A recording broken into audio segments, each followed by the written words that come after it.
What's going on? You didn't make lunch today. My husband suddenly yelled at me over the phone. He sounded upset that I hadn't prepared his lunch and that I wasn't home.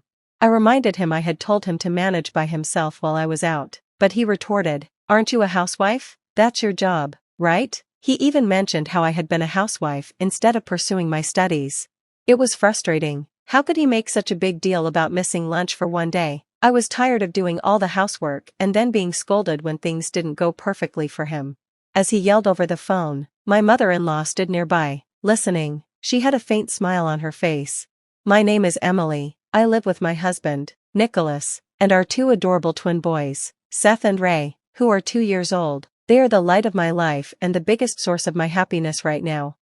Nicholas works as a businessman for a large company. His family owns a traditional Japanese confectionery store located in a small shopping arcade. After we got married, I quit my job and started helping out at the store. At first, I enjoyed it. It felt like a fresh, exciting experience.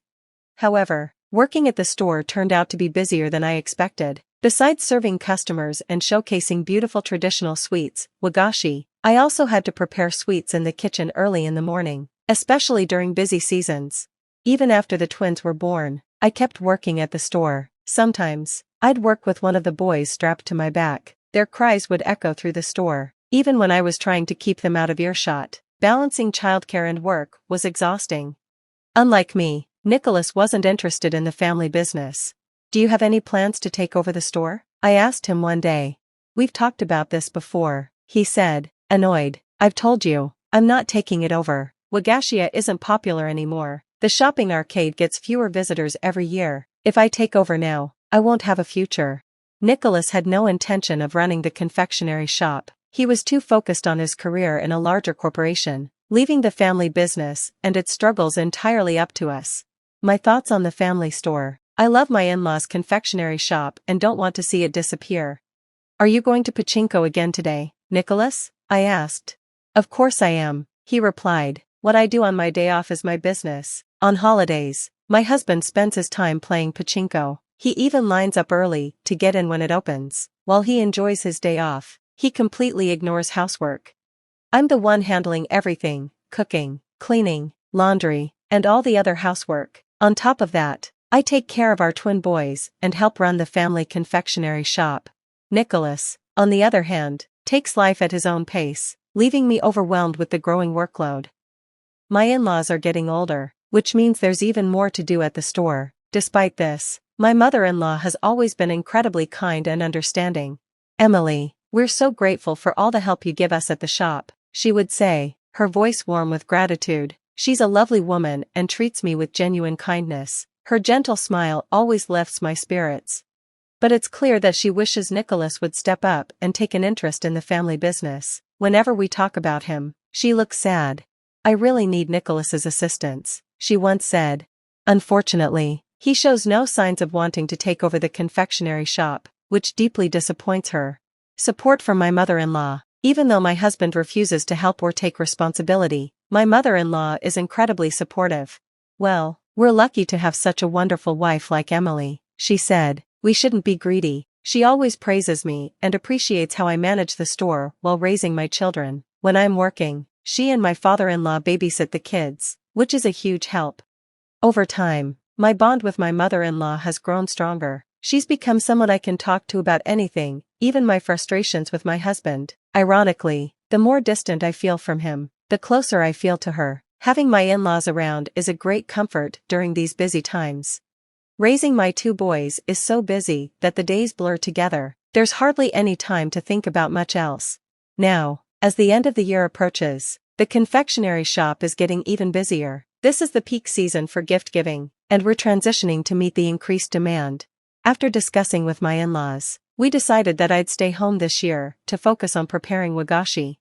When I told Nicholas about staying at my parents' place for one night to help during the busy season, he was clearly upset. "What, you're taking the kids and staying at your parents' house?" he asked, annoyed. I explained it was just for one night and assured him there wasn't much to worry about. But as expected, he started complaining. "What about the housework?" he asked. "Nicholas doesn't do any housework, so even one day without me managing everything is a big problem for him." I tried to reassure him. It's only one night. Everything will be fine. If you get hungry, you can prepare something for yourself. There's no need to do laundry for just one day. You'll survive. Still, he grumbled, you're a housewife, aren't you? Isn't this your responsibility? I'll say it again, I'm the breadwinner of this family. I told my husband, who do you think is in charge of feeding our 2 kids? He grumbled in response, and I didn't want to argue anymore, so I said nothing else and took the kids to my in-laws' house without asking my husband for permission. When I arrived at my parents' house, there was a lot of work waiting for me. It was the end of the year, and business at the confectionery shop was picking up quickly. Orders for year-end gifts were pouring in, and I knew I had made the right decision to help out. The first task was assembling empty boxes for the gifts. It was harder than it sounded, especially since hundreds of boxes had to be prepared for the season. My in-laws and I worked together to get it done. By the end of the first day, I was exhausted, but the next morning, I had to get up early to prepare wagashi sweets for the day ahead. I decided to go to bed early so I could start working right when the sun rose. While the kids were still asleep, my in-laws and I worked quietly in the kitchen. Before I knew it, the sun was up, and we decided to take a break for breakfast. The kids were already awake and ready for breakfast, so I quickly made it and served them. As we sat down together, my phone rang. It was my husband. What's going on? You didn't make lunch today? He yelled at me as soon as I picked up. He was upset because there was no lunch prepared, and he seemed to think it was my job to do it even though I was away. I told him to make his own lunch while I was gone, but he didn't like that response. He accused me of avoiding housework, even though he never helps out. It was ridiculous to make such a big deal about not having lunch for just one day. I was shocked by his reaction, and it seemed my in-laws were too because they could hear him yelling through the phone. Finally, he rambled on about whatever he wanted to say before abruptly hanging up the phone. Even though breakfast was just served, the living room at my in-laws' house was unusually quiet for a while. My husband had lost his temper in an unreasonable way, which wasn't surprising. The kids seemed to sense the tension and didn't want to eat. Trying to lighten the mood, my mother-in-law cheerfully said, "Ita kamasu," a phrase said before meals in Japan, and encouraged my sons to eat. Then, she turned to me and said, "Why don't you divorce my son, Emily?" I froze as I reached for my tea. I never expected my mother-in-law to say something like that. My father-in-law quietly ate his breakfast, his face unreadable. I know this might sound harsh, but now that you've heard this, maybe it'll help you see things clearly, my mother-in-law continued with a smile. It seemed like when someone is truly disgusted, they can only laugh. I feel terrible for you as a mother, she said. You don't need to be merciful with my son anymore. Let your emotions guide you. It was clear my mother-in-law understood how I felt about my husband. She was on my side, and that was a relief. My father-in-law didn't speak, but he nodded in agreement with my mother-in-law's words. Their support was comforting. Returning home and preparing for a talk, later that evening, I went back home, mentally prepared for what I needed to do. When my husband returned home, he had a tense look on his face, still upset that I hadn't made his lunch. I asked him to sit down because I needed to talk to him. What do you want to talk about? He asked, raising an eyebrow. Ignoring his mood, I insisted, sit down, I need to speak with you. When my husband sat down, I handed him the divorce papers. I'm going to divorce you, I said, the words coming out before I could stop them. His grumpy expression quickly turned to one of shock. Why are you suddenly talking about divorce? Are you kidding? The kids are still so young, he said, panicking. He didn't understand why I wanted a divorce and tried to avoid the conversation by claiming it wasn't valid, but I wasn't going to let him avoid this. I pulled out some photos from an envelope on the table. One photo showed my husband walking hand in hand with a woman. Didn't you say you go to pachinko on your days off? What is this? You seem to be having a good time, I said, showing him the photo. His face went pale when he saw it. I pressed him to explain. No, this is, well, he started, trying to come up with an excuse. He claimed she was just an acquaintance, but when I mentioned that she worked at his company, he froze. She was a junior employee, and he'd been having an affair with her. For a while, I had suspected something was wrong, so I'd talked to my mother-in-law about it. She suggested I hire a detective. When I did, the results shocked me. The investigator showed me more photos of my husband entering a pachinko parlor with the woman and then going to her room. I have more photos, I said. You two are very close, so the investigator was able to take many pictures. Would you like to see more? Finally, faced with the undeniable evidence, My husband admitted to everything. Yes, I've been seeing her. I'm sorry, Emily, he said. I was just playing with fire. I'm sorry for the kids. I'll leave her right now, so please don't divorce me. His apology was desperate, but I had made up my mind. I'm dead set on getting a divorce. I'm not joking, I told him firmly. There was no way I could forgive him. Standing up for myself, I've been helping at your parents' house while babysitting, and I've been taking care of things you didn't want me to, I told my husband. I've told your parents everything, and they're on my side, not yours. They've said they'll help me in any way they can. We worked together, so there was plenty of time to talk, and they were both furious at him. I also told them that we were getting a divorce. When I told him, my husband completely lost his cool. He broke down in tears. Please, I would never do something like this, he begged. He was so overwhelmed by my decision that all he could do was mutter that he didn't want a divorce. I can't be with you anymore, I said. I will make sure you pay alimony and child support. He begged for forgiveness, getting on his knees, but I refused to listen. As a result, we divorced. I insisted on alimony payments from both him and the woman he had the affair with. He also had to pay child support for our children. After the divorce, my husband chose to resign from his job, and the woman lost her position too after the company found out about their affair. My in-laws were furious and told my husband he would be cut off from the family and barred from the family home. With no one to rely on, he had to work from morning to night in manual labor just to pay his bills. A new beginning. After the divorce, I continued working at the Wagashia confectionery. My in-laws asked me to stay, and I enjoyed working there. I needed to support my children, and they wanted me to run the store after they retire. Eventually, they planned to give me the store and their home. Naturally, I intended to take over, and in the future, I will be the owner of the confectionery. I will continue working hard at my job while raising my children, looking ahead to the future. Hello friends, my name is Dina, and today I'm going to tell you my story. I had the same mother-in-law problem that many people here seem to have. I was surprised to see so many entitled mother-in-laws out there. It's pretty scary. My mother-in-law, Vivian, is also entitled and delusional. I realized this as soon as I married my husband Carter. Vivian wasn't financially dependent on us, but she liked to act like she owned everything around her. If she touched something, she called it hers. This was because she was very greedy and liked to live a luxurious life, but she never had the money for it. Most of the time, Vivian and I avoided conflicts because I kept quiet. But once, a big incident happened that changed how I dealt with her.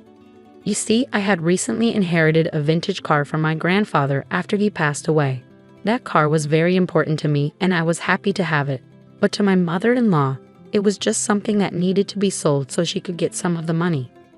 Carter and I had avoided telling Vivian about the car because we knew she would say something ridiculous like sell the car and give me the money.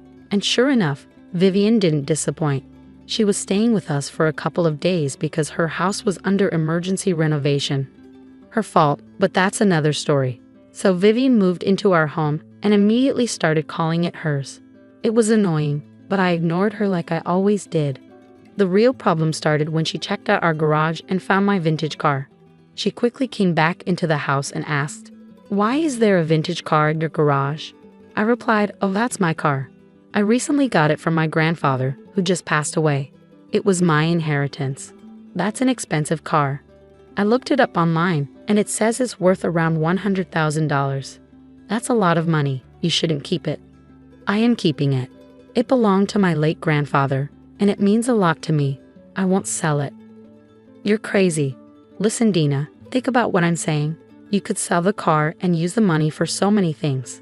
Keeping it to yourself is selfish. We, as your family, deserve to benefit from your inheritance too." Vivian's words were really strange. First of all, what I did with my own stuff wasn't her business. And secondly, I didn't have to share my things with her. What was she thinking?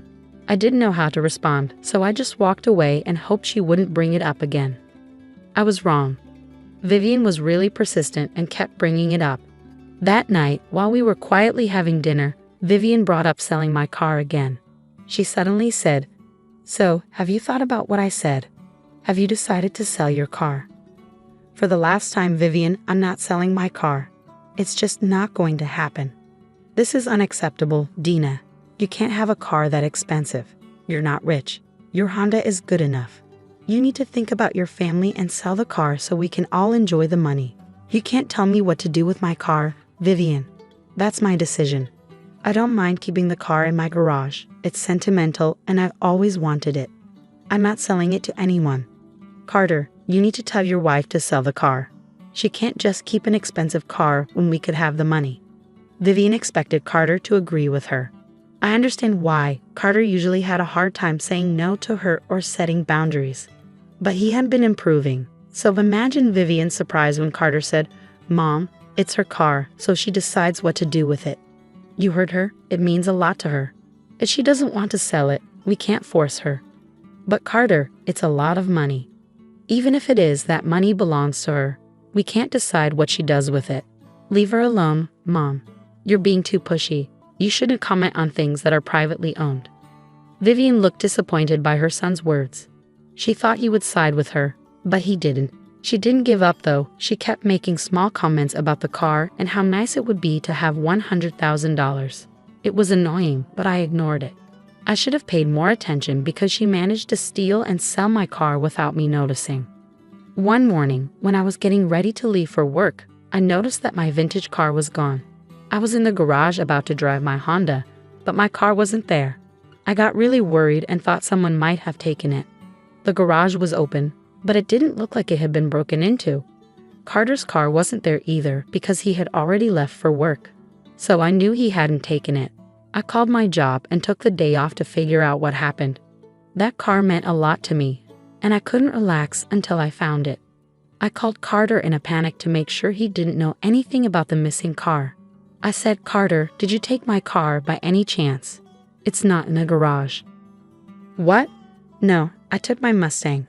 I saw your car in the garage before I left." "I don't know, Carter. It's not there anymore. I realized it was missing when I went to take my Honda to work. I'm really worried." "Carter, I'm freaking out. We need to figure out where the car is. Can you check our security cameras to see who took it? And if you find anything, we should call the police." "I wish I could help more, but I have an important meeting soon. Still, you can call me if you need me." Carter helped calm me down and gave me instructions on what to do next. He was right. I needed to check the security cameras first. I opened the app on my phone and watched the videos from that morning. What I saw was really disturbing. It was my own mother-in-law who had taken the car. Even though I had told her countless times not to touch it, she ignored me. I was furious. I called her and recorded the conversation. I said, "Vivian, where are you? Why did you take my car?" "Oh, calm down. I just took it for a short drive." "No, you need to come back right now. I want my car back. I never gave you permission to use it. It was in your garage, Dina. Since you won't sell it, I figured I might as well use it. Stop calling me. I'll come back when I come back." I was furious with Vivian. I was so angry, I almost called the cops on her. But I decided to give her a chance. She was my mother-in-law after all. If she returned my car undamaged, I would make sure she faced consequences and make sure this never happened again. I didn't want to involve the cops if I didn't have to. But as time passed and Vivian didn't return, I started to reconsider. Little did I know, things were about to get much worse. An hour later, I heard Vivian come in. I was surprised she hadn't brought my car back. I knew something was wrong. What was even more concerning was that she had several shopping bags with her, all from luxury brands she couldn't afford. I rushed up to her and demanded to know what was going on. I stopped her and said angrily, "What's going on, Vivian? Where's my car?" "It's in your driveway." "I'm talking about my vintage car, Vivian. Where is it?" "What did you do?" "Oh, you mean your vintage car? Well, I guess you can say goodbye to your $100,000 car." "Oops, too late. It's already gone." "What do you mean, too late? You need to explain, Vivian. I'm losing my patience. I did what you should have done a long time ago. I sold your car," Vivian said casually. She didn't seem sorry at all. In fact, she looked pleased with herself. My anxiety turned into pure rage. I couldn't believe what Vivian was saying. She just admitted to selling my vintage car. I tried not to yell, but I was on the verge of exploding. "You sold my car. Are you serious?" "Yes, I'm serious, Dina. I sold your car today. It brought in good money. That's how I paid for all this stuff." "Let me make sure I understand. You took my car without permission, sold it, and used the money." Yes, that's exactly what I did. Why are you so surprised? I told you to sell the car. Having such an expensive car in the garage is a waste. Are you crazy, Vivian? Who gave you the right to steal my property and sell it for yourself? Well, calm down, Dina. I plan to use the money for family stuff too. I just booked plane tickets to Alaska. We'll have a nice time at a ski resort I've always wanted to visit. So I'm not the only one benefiting. If you behave, I might give you some of the money so you can buy something for yourself too. Vivian was really getting on my nerves. I was so close to losing my temper. A part of me couldn't believe what she was saying. It was hard to understand how someone could be so entitled to sell something that wasn't theirs. But with my mother-in-law, anything was possible. Despite it all, I decided to give her one more chance. I said firmly, listen, Vivian, you need to take your car, go to where you sold mine, and bring it back to me right now. I'm only saying this once. Take it as your last chance to fix this mess. Are you threatening me, Dana? Well, that's not going to work. The car's sold, and I've already spent some of the money. Plus, I didn't sell it just so you could demand it back. So, you're not going to bring back my car? I gave you a chance to fix your mistake, and you're not taking it. Is that right? God, you're slow, Dina. There's no way I'm bringing your car back. Like I said, it's long gone now. You can drive your Honda for all I care. Alright then, don't say I didn't give you a chance. Vivian didn't even bother to listen to the last part. She just took her shopping bags and went to her room. I was reeling from the audacity of this woman, but I knew yelling wouldn't help. I needed to act fast if I wanted my car back. So I did what anyone would do. I called the cops and explained what happened. They were at my house in 15 minutes. By then, I had gathered the papers proving the car was mine. I welcomed the cops in, showed them all the evidence, including the security footage of Vivian driving off with my car and not returning it. They decided to talk to Vivian. She came downstairs looking annoyed but froze when she saw the cops. Then she sweetly said, "Good afternoon, officers. What brings you to my home? Is my daughter-in-law in trouble?" "Ma'am, your daughter-in-law is pressing charges against you for stealing and selling her car illegally." "Oh, officers, there must be some mistake. As you can see, her car is right here in the garage. She's just being spiteful by calling you here." "Ma'am, we're not talking about the Honda. We're referring to the vintage car you sold today." "There's no vintage car in my house, officers. This must be a misunderstanding. We're not wealthy enough to have a vintage car." "Ma'am, we have paperwork and video evidence of everything. Plus, there's insurance involved. There's no point in lying to us." When the officers saw through Vivian's lies, she tried a different approach. It was almost amusing to watch her come up with these crazy stories to cover her tracks. She looked a bit embarrassed as she said, "Oh, that one, officers. I might have been confused. Yes, she used to own a car like that, but she asked me to sell it. So that's what I did today." "Why are you lying to the officers, Vivian? I never gave you permission to drive, let alone sell, the car." "Dina, what's wrong with you? You can't just change your story like that. Are you trying to frame me? That's so unfair. Officers, you have to understand, Dina's trying to set me up. I swear she gave me permission to sell it." I pulled out my phone and played the recording of me telling Vivian to come home and leave my car alone. It clearly showed I didn't give her permission to use or sell the car and that I wanted it back. The officers listened and looked very annoyed. They gave Vivian a stern look and said, "Are you going to keep lying, or is that it?" Vivian stuttered. "Well, I can explain. Just hear me out." "You don't need to explain here, ma'am. You can do that at the police station. You're under arrest for stealing your daughter-in-law's car." Now Vivian looked genuinely scared. She was visibly nervous, with tears welling up in her eyes. Despite being cuffed, she continued to try and come up with more lies. But the officers didn't entertain her. Instead, they arrested her. She should have stopped, but her anxiety got the better of her. She turned to me. Her demeanor completely changed within minutes. She went from being confident to a frightened person begging for help. She pleaded, "Dina, you can't let this happen. You can't have your own mother-in-law arrested. Think about what people will say." "I don't care what people will say, Vivian. You committed a crime and need to face the consequences. I'll do anything to get my car back. It's just a car, Dina. There's no need to get me arrested over it. Let's talk and sort this out." Trust me, you don't want to have your mother-in-law arrested. We're family. You didn't care about my family when you sold my car. You sold a piece of my family's history. You don't get to play the family card now. Vivian was already in tears, begging me to let it go. She was delusional, thinking I would just forgive her horrendous behavior. She pleaded with me until she was taken to the cop car. Before getting in, she shouted at me, "This isn't over, Dina. I'll get my son involved. He'll put you back in your place." Good luck with that, Vivian. I'm sure your son will do what's right.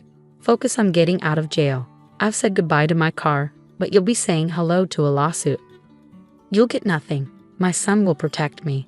He'll come to rescue me and kick you out of the house. Well, her son did go to the police station, but not to rescue her.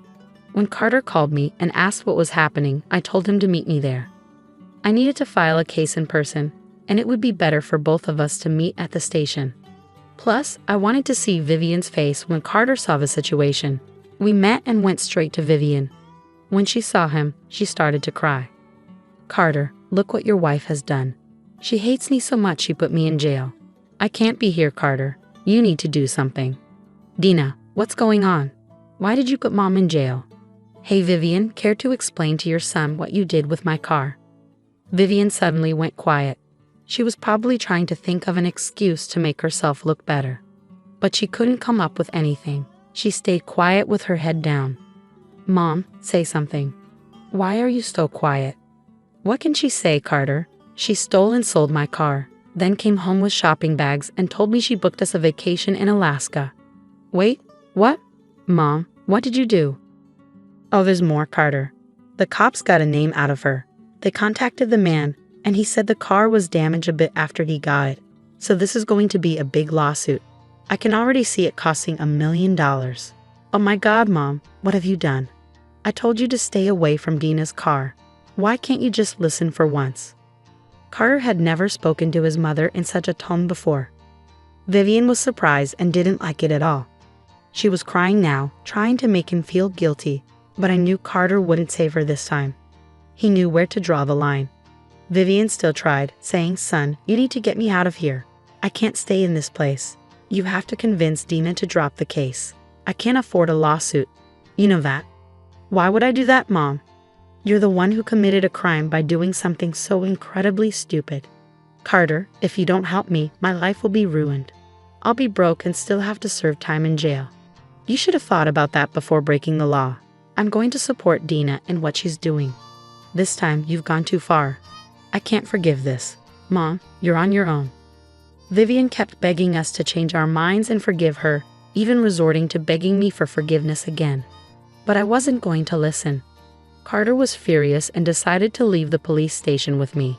He was really sorry for his mom's actions and said he'd never forgive her for this. He even encouraged me to pursue my case and get my car back.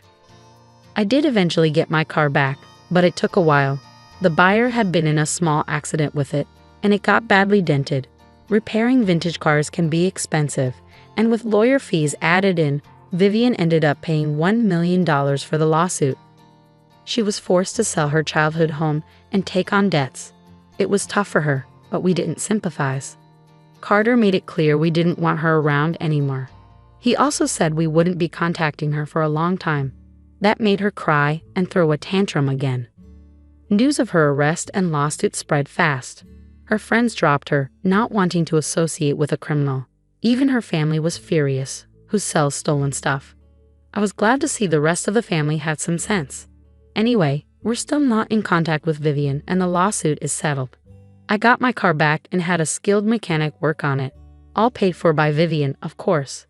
The mechanic did such a good job you wouldn't even know it was damaged. So I got my car back good as new, while Vivian lost her house and is now living alone in a rented apartment, desperate for company.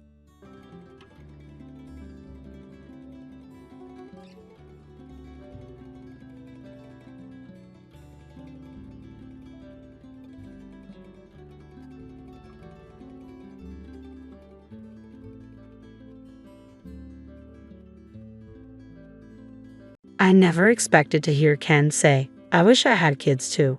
It caught me off guard. Ken had always blamed me for us not having children, acting as if it was entirely my fault, like he was the victim.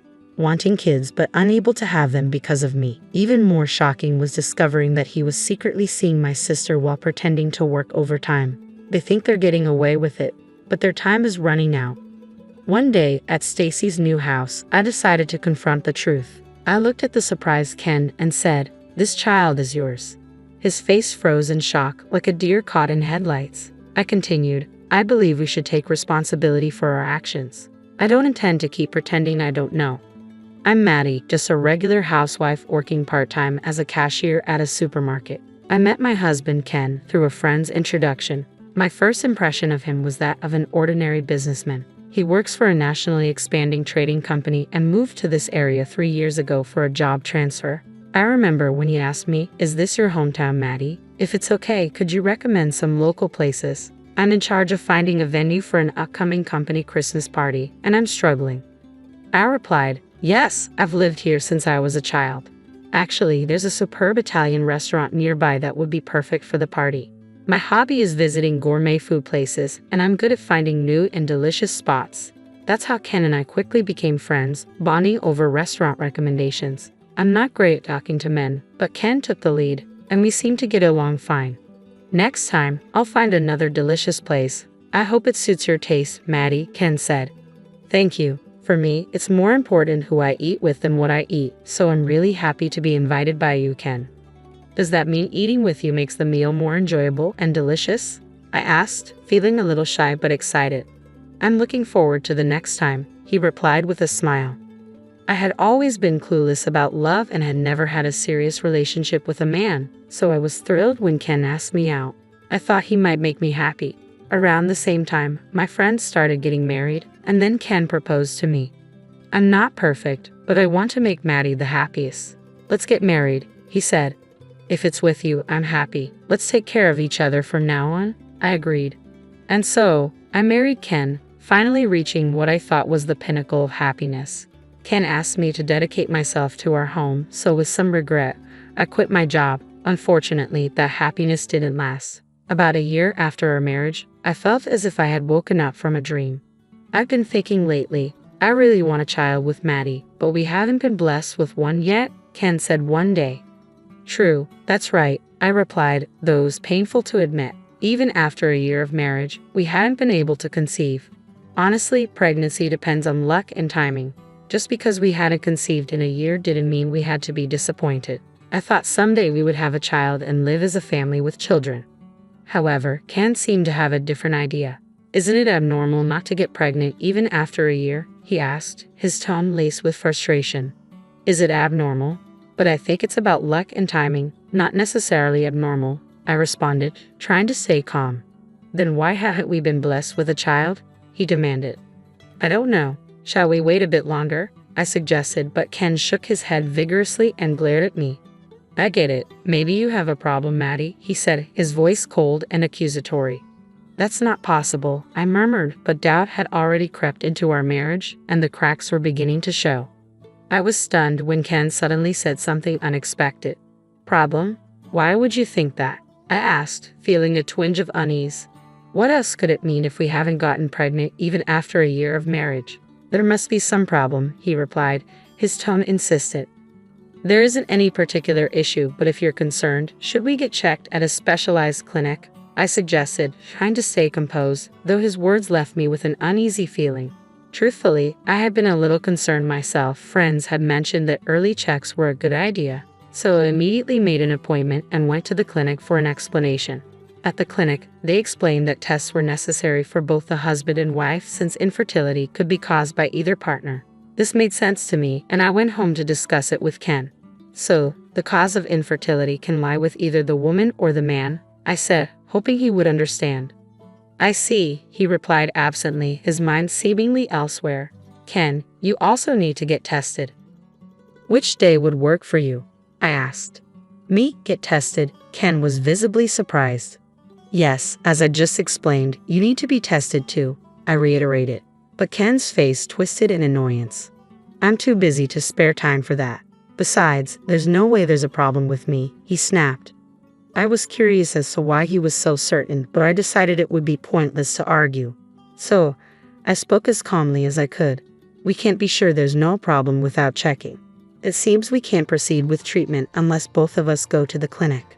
He scoffed. Are you doubting me? I've lived healthily for 35 years. There's no way anything's wrong with me. Stop joking around. With that, he left the room. I couldn't understand why he was so adamant that he wasn't the cause. After all, it was Ken who first expressed his desire to have children. So why was he refusing to get tested? After that conversation, Ken's attitude toward me changed completely. He began complaining about every little thing. His dissatisfaction seemed endless, from house cleaning to grocery shopping. One day, he found a receipt I had kept for managing our finances, frowned, and asked with an annoyed expression, "What's this? What did you buy?" "What do you mean, suddenly bringing this up?" I replied, confused by his abrupt accusation. "Spending this much at the supermarket, you must be wasting money," he said, his voice dripping with disdain. "Wasting money," I echoed, feeling the sting of his words. His criticism was relentless, and I couldn't help but wonder what had happened to the man I married. "I always buy a week's worth of groceries at once, which is why it costs this much. It's always been like this," I explained, trying to keep my voice steady. But Ken slammed the receipt down on the table.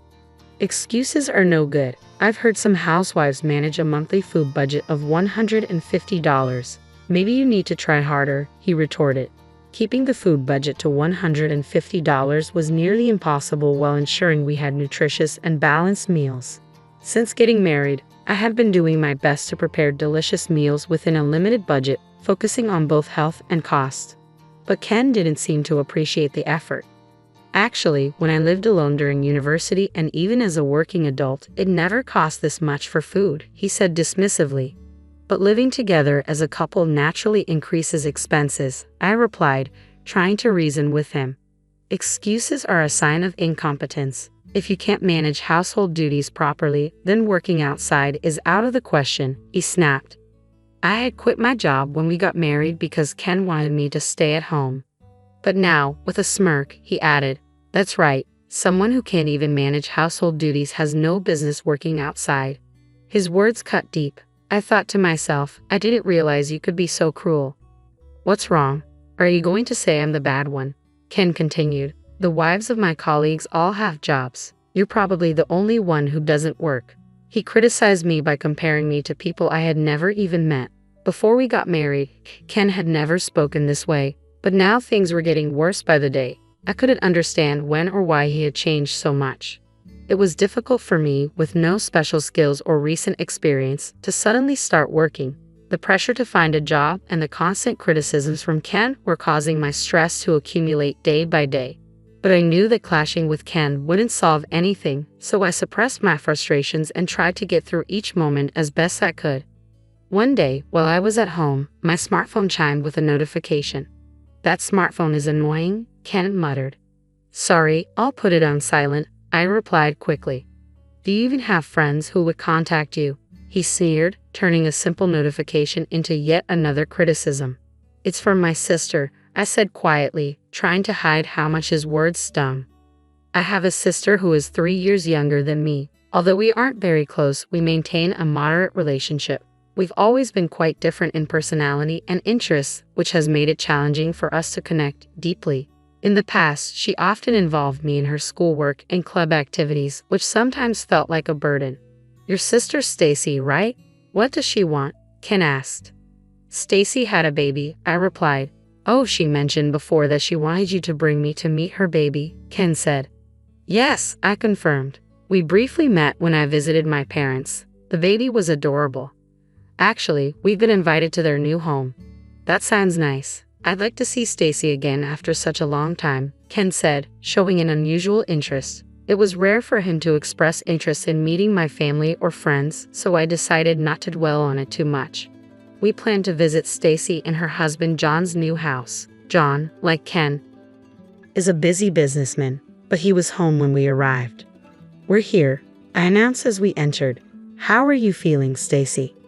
"I'm fine, thank you for coming," Stacy responded warmly. "John is here too." "Yes, I took the day off," John said with a smile. "I'm actually on a 3-month paternity leave. It was tough to arrange work." "Well, you've been so busy and hardly home these last 2 years," Stacy noted. Yes, I feel bad for making you feel lonely during that time, John said kindly, looking at Stacy. Stacy, the clingy one, and John, the dependable one, seemed like the perfect couple. Stacy cradled the newborn and offered her to us. Do you want to hold the baby? Just make sure to support the head firmly. As I gently held the baby, I could smell her faint, sweet scent. Ken leaned in and murmured, "She's so cute. I wish I had a baby too." Given Ken's secret, I was stunned to hear him say that. I knew this was the perfect time to address it, so I decided to speak up. "What? Isn't this child yours?" I said loudly, intentionally drawing everyone's attention. Ken's eyes widened in surprise, and Stacy and John looked at me in disbelief. "Come on, stop with the insensitive jokes," Ken said, clearly flustered. "Why would you say that? It's impossible for this child to be mine." Stacy argued, "That's ridiculous. Why would you think that?" They probably thought I was making baseless claims, but I knew more than they realized. "Actually, I know everything," I said. "John is here, but can we discuss this now?"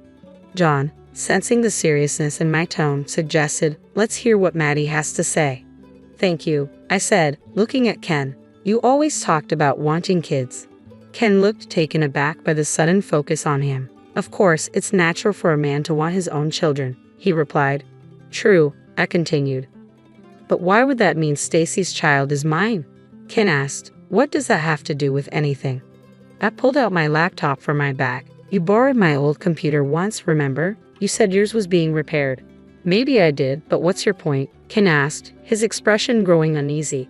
"When you returned it, you forgot to log out," I said. Ken's face turned pale, and he was at a loss for words. "No way," he muttered. I had been suspicious of Ken's behavior for a while, his sudden department changes, coming home late every night, claiming to work overtime. It all seemed odd. When I got my computer back, the pieces began to fall into place. I was stunned when I stumbled upon Ken's new emails on my computer.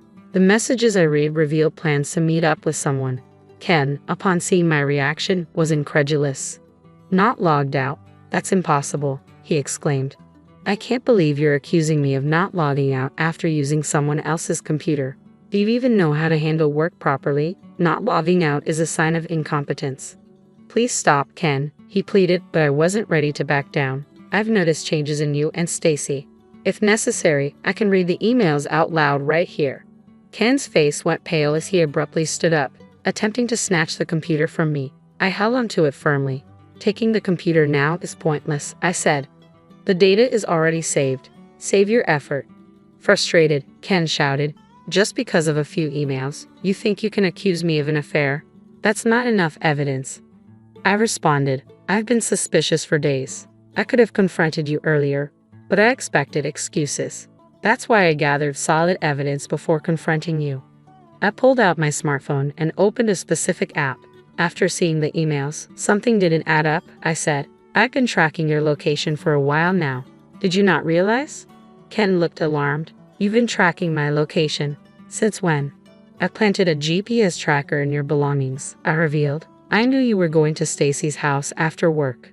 Ken began searching through his bag, likely looking for the GPS. "This matches exactly with the time you said you were transferred to a different department and working overtime," I added. "No, that's not it," Ken said, trying to defend himself.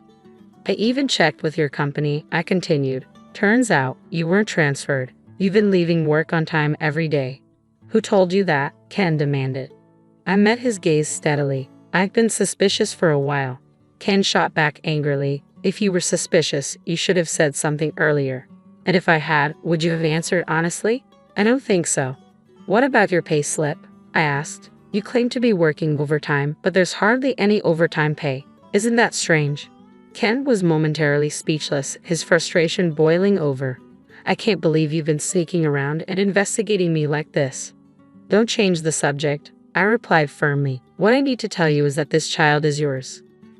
John, who had been listening in, looked visibly shocked. "Is it true that Stacy and Ken have a relationship and that this child is Ken's?" he asked. "I'll explain everything," I said, "but first, let me show you something." Stacy quickly jumped in. "It's just Maddie's wild imagination. She's been watching too many TV shows or movies." Stacy's denial only fueled my resolve. "Can you still say that after seeing this?" I asked, pulling an envelope from a file and holding it up. John looked at the envelope with confusion. What is that?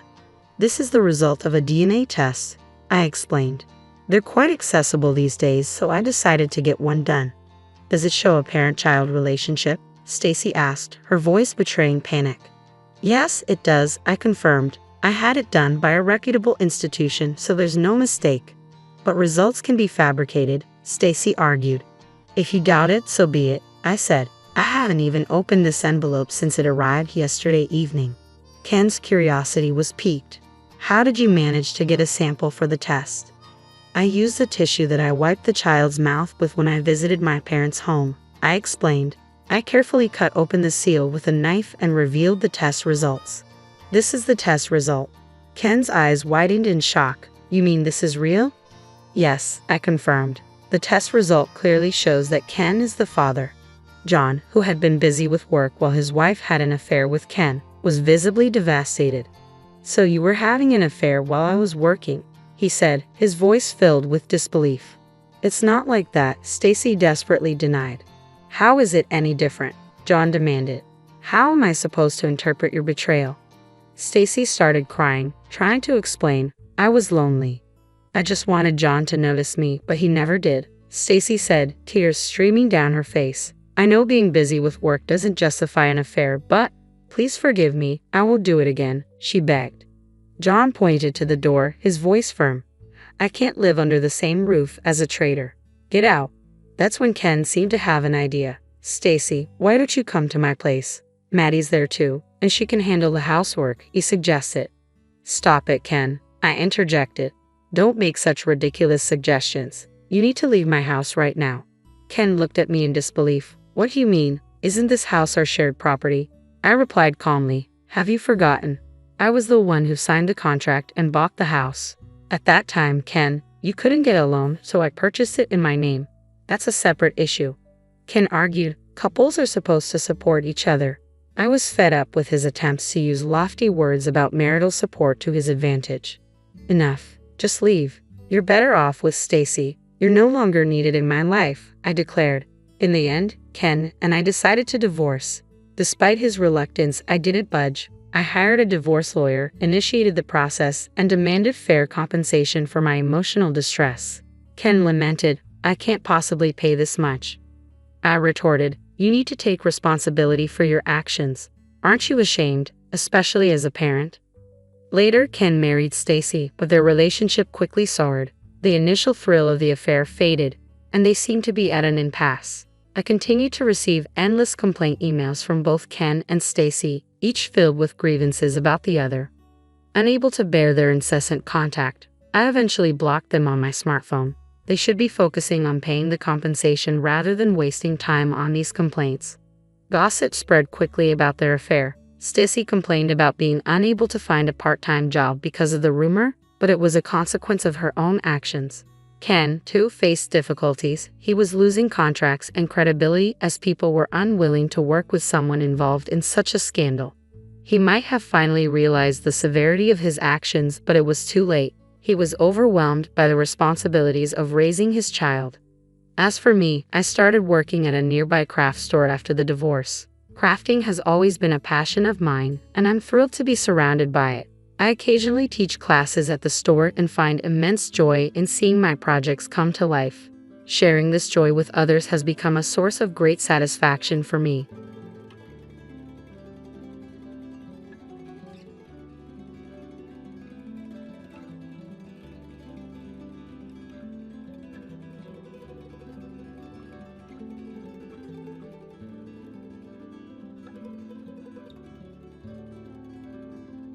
In the midst of the swirling tension, those two simple words, "Get out," pierced through the air, leaving me utterly dumbfounded. The source of this command was none other than my eldest son's wife. The echoes of a similar expulsion I have faced when leaving my parents' home many years ago reverberated in my mind. A sudden surge of anger welled up within me at the thought of being driven out of yet another home.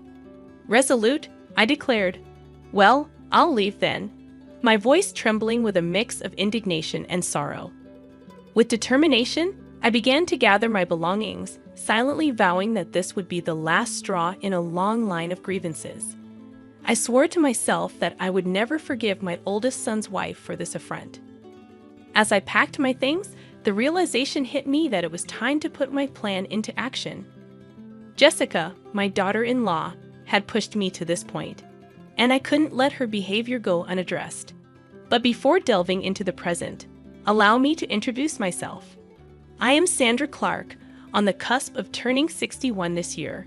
While technically retired, I consider myself fortunate to still be engaged in work, albeit not in the traditional sense.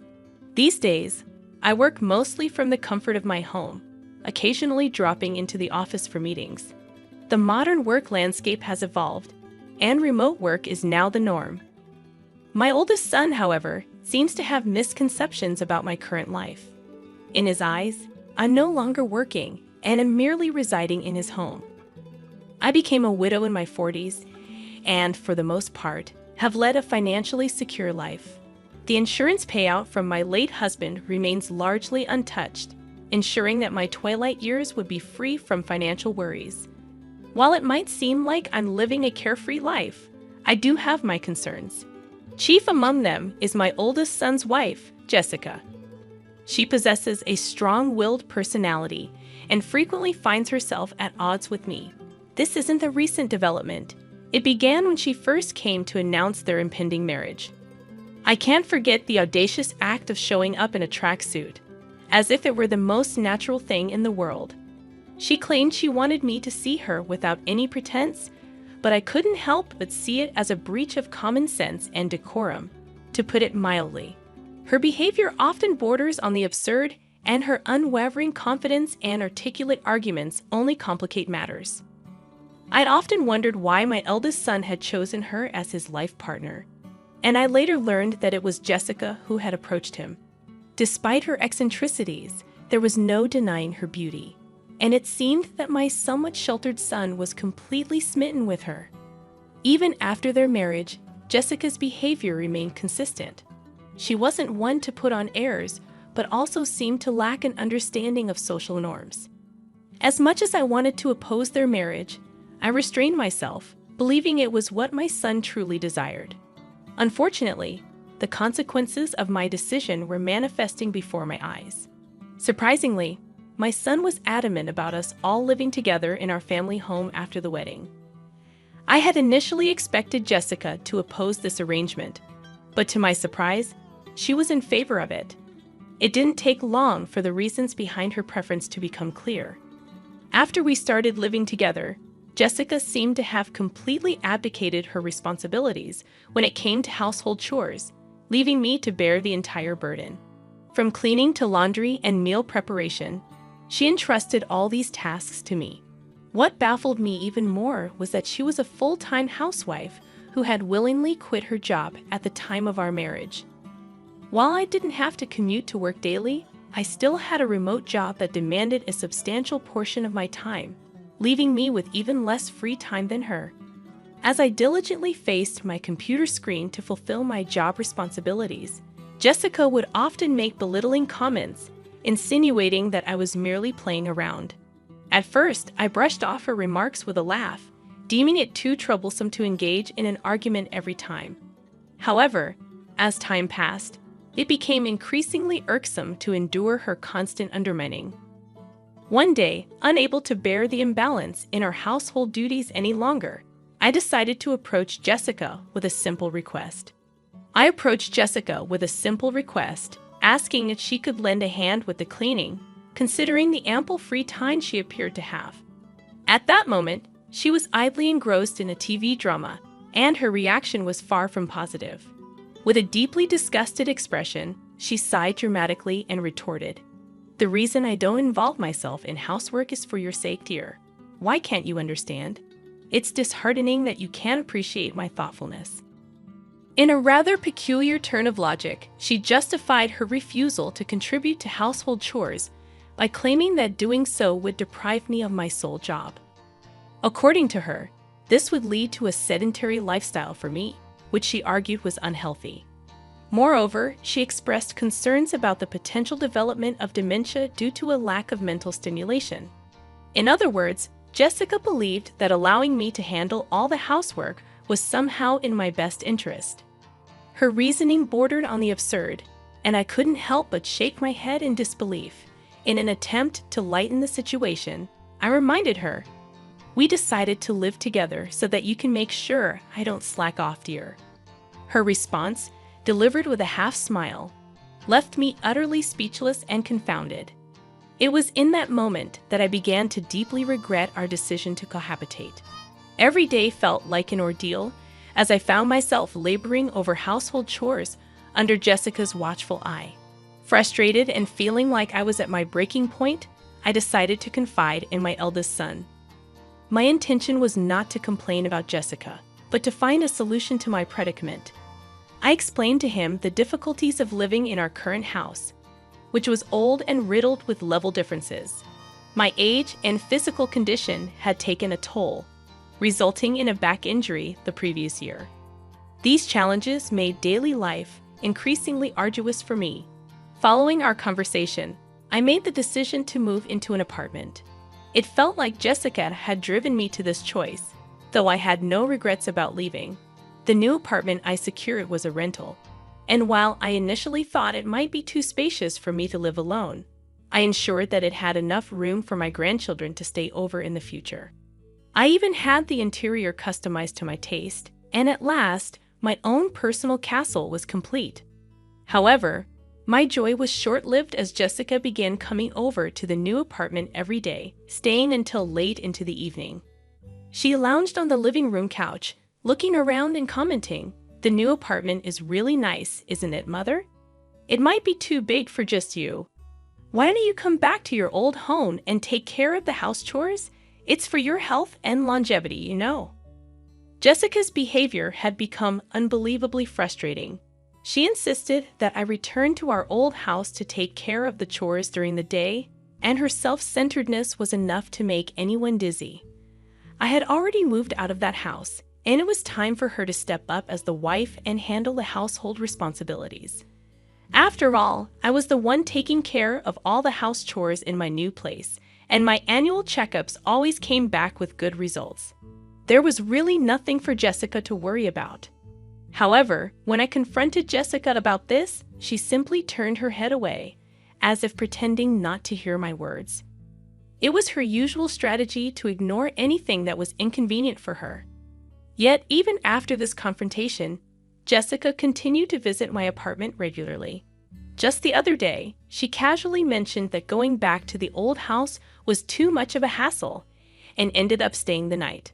My parents' home and my apartment were conveniently located just a 15-minute walk apart, and it was my eldest son who had suggested I live near my parents' home. He was concerned about me and thought it would be better for me to be closer to them. While his concern touched me, it also made me a little sad to leave the house where I had spent so many years. One day, when I had been out on a rare business-related outing and returned in the evening, I was in for a surprise. To my disbelief, Jessica had let herself into my apartment using the spare key I had given to my son without telling me. "Oh, welcome back," she said, lying on the floor in front of the TV, not even bothering to get up. I was taken aback and felt uncomfortable knowing that she had been in my apartment while I was away. I told her sternly, "Jessica, that spare key is meant to be used in emergencies, not for you to let yourself in when I'm not home." It was the first time I had firmly asserted myself with her. She seemed surprised because I was usually quick to forget my anger, but this time I held my ground. Her response was less than pleasant. "You really are a stingy mother-in-law," she yelled at me. "I can't stand that about you, and I can't stand anything about you, not even this apartment. We're a family, so you should leave." She tried to usher me out the front door. It became clear that Jessica couldn't stand the thought of me living in this apartment. She was upset that her family was living in the old house while I occupied this place. According to her, it was unfair that the rent for this apartment was being paid by my son James. She believed that it wouldn't be strange for us as his family to live here. In her mind, it was a matter of living within our means. Jessica's perspective helped me understand why she was constantly showing up at my apartment. She believed that this apartment should have been a place for her family to live, and she was not shy about expressing her displeasure. In the end, I decided to agree with her demands. "All right, I will leave," I retorted, staring her down. I promised to move my belongings out within 3 days. Jessica, still skeptical, demanded that I call the moving company right there in front of her. I didn't waste a moment and immediately called a moving service from my smartphone, scheduling them to come in 2 days. As Jessica left satisfied with the resolution, I watched her retreating figure and began formulating a plan for my new life in a senior-specific apartment. It was time for a fresh start and a peaceful living environment. After much contemplation, I made the decision to embark on a 2-week trial of a significant change in my life. It involved the rather unsettling task of handing over both the keys to my cherished apartment and the accompanying lease documents to Jessica, all in the hopes of initiating a contractual alteration through the mediation of our trusty real estate agent, who would ultimately convey our request to the landlord. Fortunately, my history with the landlord spanned many years, and this long-standing relationship proved to be the beacon of flexibility and understanding I had been hoping for during this tumultuous period. Their willingness to accommodate our requested changes in such a congenial manner was, to say the least, an immense relief to me. However, my eldest son, whose emotions were running high and his patience dwindling, was not as pleased with this development. In fact, he was furious with Jessica for what he perceived as her kicking me out of our beloved apartment. The strain in their relationship had reached a point where he was seriously contemplating divorce. Oddly enough, though Jessica appeared unperturbed by his inner turmoil, displaying a surprising level of indifference. On the contrary, she seemed to have embraced the idea of living alone in our apartment and boldly declared her desire for us to live separately. I couldn't help but marvel at her audacity in the face of such a complex and emotional situation. However, what Jessica did not know was that in a mere 5 days, she would come face to face with the truth, and it would change everything. As I continued with my remote work, my phone began to ring incessantly. The caller ID displayed Jessica's name, and I had been eagerly anticipating this moment. I had a recorder ready and waiting to document the impending conversation. Calmly, I pressed the record button and answered the call. "Excuse me, Mother," Jessica's voice rang out. "What's the deal with the rent for this apartment? Why do I have to pay it? This isn't right." Jessica's words triggered a relentless tirade, and it was evident that she was thoroughly flustered. I decided to maintain my composure and respond deliberately. "Oh, but Jessica, aren't you the current leaseholder? It's only right that you should pay. Is there a problem?" My tone was calculated, designed to provoke and annoy Jessica further. To my amusement, the flustered Jessica seemed to become even more agitated. "But didn't James used to pay the rent here? We're not even divorced yet, so shouldn't James pay it?" she retorted. At this point, it was clear that Jessica was desperately trying to shift the financial responsibility onto my eldest son's shoulders. In reality, there was never a time when my son had contributed to the rent. In fact, I had been discreetly providing him with financial support all along. Even after retiring from my job, I continued to work as a consultant for the same company and earned a substantial salary. Additionally, I had taken on advisory roles in the industry, offering my expertise and earning a respectable income based on my well-established reputation. It was safe to say that my earnings far surpassed those of my eldest son.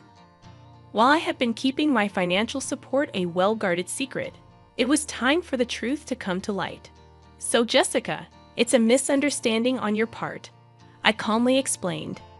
"Originally, I was the one paying the rent for that place.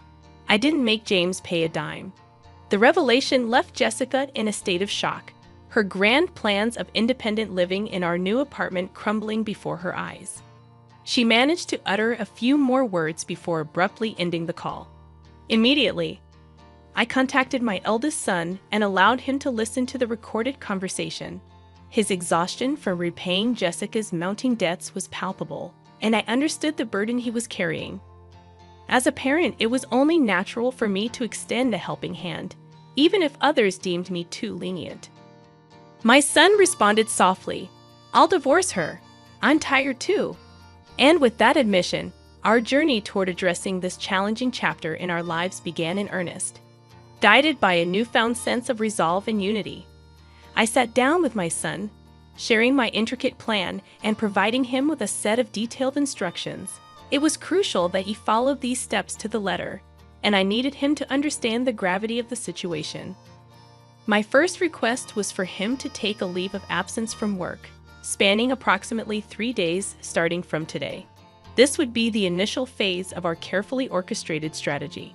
With a hushed tone and a stern look, I directed him to execute the most crucial aspect of the plan: the discreet removal of his essential belongings from the house. It was imperative that he accomplish this without alerting Jessica, his soon-to-be ex-wife, to our intentions. I emphasized the importance of keeping this operation under the radar, ensuring that no large moving trucks or suspicious activities would draw her attention, potentially causing complications. My instructions also included a specific timeline. I advised my son to gradually move his possessions during the cover of nightfall. The destination for these crucial items was carefully chosen, a single-family home hidden from Jessica's knowledge. I had scoured the area extensively to find this discreet location, which would serve as his final dwelling. Our plan was designed to unfold discreetly, shrouded in secrecy, with each step executed meticulously to minimize any potential hiccups or interruptions. 3 days later, we would put our strategy to the test. Then, as anticipated, the phone rang once more, and the caller ID displayed Jessica's name. This time, her voice was laden with an even greater sense of urgency and agitation. Curiously, I greeted her, maintaining an intentionally relaxed and composed tone. But it was clear that Jessica was on the verge of panic. Her distress was palpable, and her words tumbled out in a rush. "Mother, our house is up for sale, and I received a call from my parents. They informed me that my belongings have arrived at their house. What does this mean?" It became apparent that my eldest son had followed through with my instructions precisely. He had relocated Jessica's possessions to her parents' house and listed the house they once shared for sale, leaving it empty. The landlord had promptly issued an ultimatum, stating that if the rent remained unpaid, Jessica would need to vacate the premises. The situation had escalated quickly, and Jessica was now in a state of near hysteria. With a sense of finality in my voice, I responded, "Jessica, there are a few things I want to correct." The time had come to address all the pent-up frustration and grievances that had accumulated over time. "Firstly, I am no longer your mother-in-law," I asserted firmly. "Yesterday, James filed for divorce. As you signed the papers, didn't you?" The divorce had been a long time coming, primarily because of Jessica's habit of using divorce as a weapon to manipulate my eldest son. I explained that my son had signed the divorce papers and officially submitted them to the city office. It was a bold step given his deep love for Jessica when they initially married. However, he had come to realize that her constant threat of divorce was an unhealthy pattern, one that had left him with no alternative. "The divorce papers have been formally accepted," I added, emphasizing the irrevocable nature of the situation. "You always said to James that you could divorce any time. Aren't you satisfied now that things have gone your way?" My voice was calm, but the tension hung in the air. On the other end of the line, Jessica seemed to be holding her breath, searching for words to respond.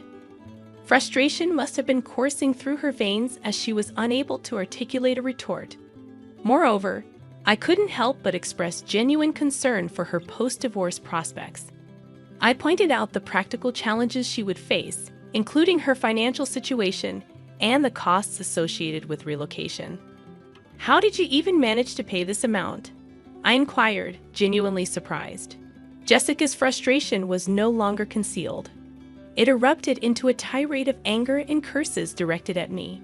In that moment, it was clear that our carefully orchestrated plan had unfolded precisely as intended, though the repercussions were unfolding in ways that no one could have predicted. She spoke of her union with my son in a manner that was nothing short of confounding. According to her, the marriage was a consequence of her late husband's inheritance, which she asserted was now under her stewardship. In a tone that pierced the air, she vehemently declared her inability to so much as budge a single penny from this newfound wealth. It was as if she had been bound by some invisible financial straitjacket. The anguished cry that followed was a stark contrast to her earlier tone. Her grievances flowed freely as she lamented the unfortunate turn of events. It was evident that her matrimonial ties had been forged under the weight of insurmountable debts. I chose not to intervene, allowing my son to eavesdrop on this exchange, understanding that it might serve as valuable evidence in case of a future divorce. As Jessica's tirade continued, I patiently waited for it to run its course, a task that demanded significant endurance. For approximately a quarter of an hour, she ranted unabated, her words like a storm of frustration and discontent. Then something shifted. The tone of her voice softened, and the anger that had once consumed her gave way to desperate pleas. She confided in me, revealing her disconnection from her own family, who had disowned her due to her profligate spending and borrowing habits. Tearfully, she begged for assistance, her voice quivering with vulnerability. As I listened, I couldn't help but feel a pang of sympathy for her, though I remained steadfast in my resolve to view her predicament as a consequence of her actions. Apologies and regrets, it seemed, held little sway over our relationship now. We were, after all, strangers, and there was little more to be said. With a curt farewell, I ended the conversation, finally exhaling a sigh of relief. However, the drama did not end there. My eldest son later informed me that Jessica had caused a scene at his workplace, leading to the involvement of law enforcement. Upon returning home, he discovered that she had been forcibly locked out of their shared apartment, with the landlord having changed the locks during her absence. It appeared that she had been attempting to reach us, but we had preemptively disconnected our phones and changed our numbers.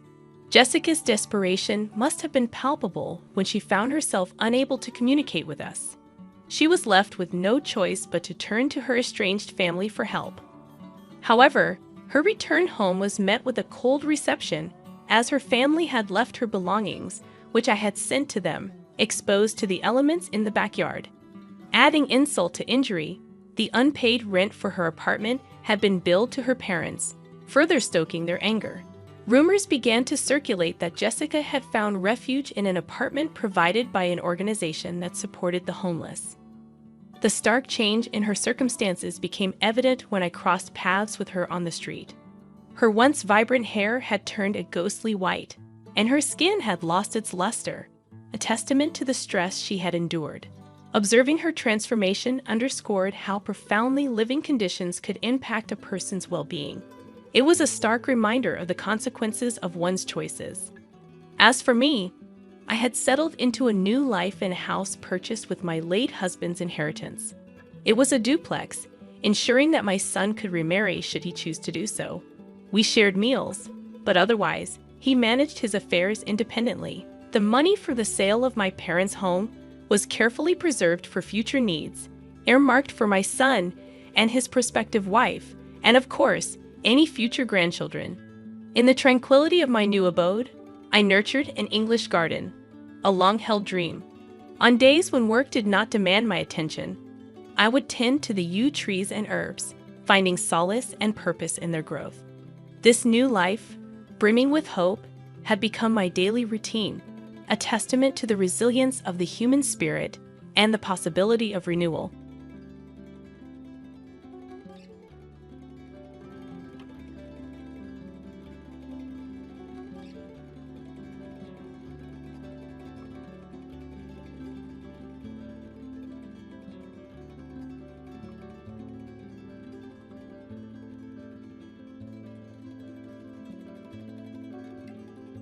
Despite your prolonged unemployment, you exude an unwarranted confidence, I exclaimed, lifting my gaze from the laptop where I had been diligently working at the dining table. A sharp pang shot through my neck, causing me to cry out in pain as I turned around to find my mocking mother-in-law brandishing a hair iron.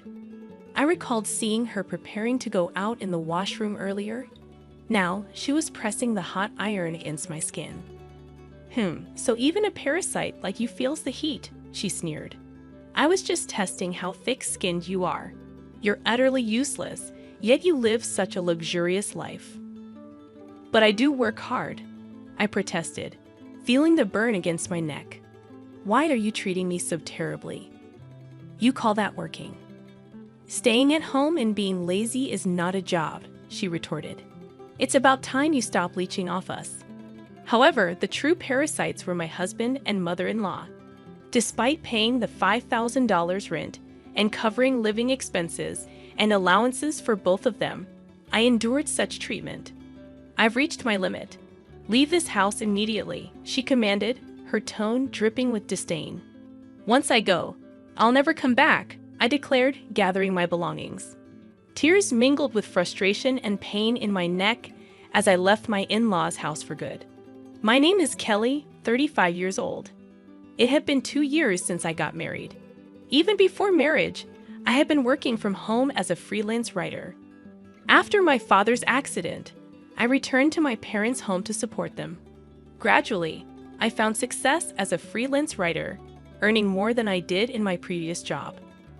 During a college reunion, I reconnected with Ben, who would become my husband. Despite our differences, we were drawn to each other, and soon we were married.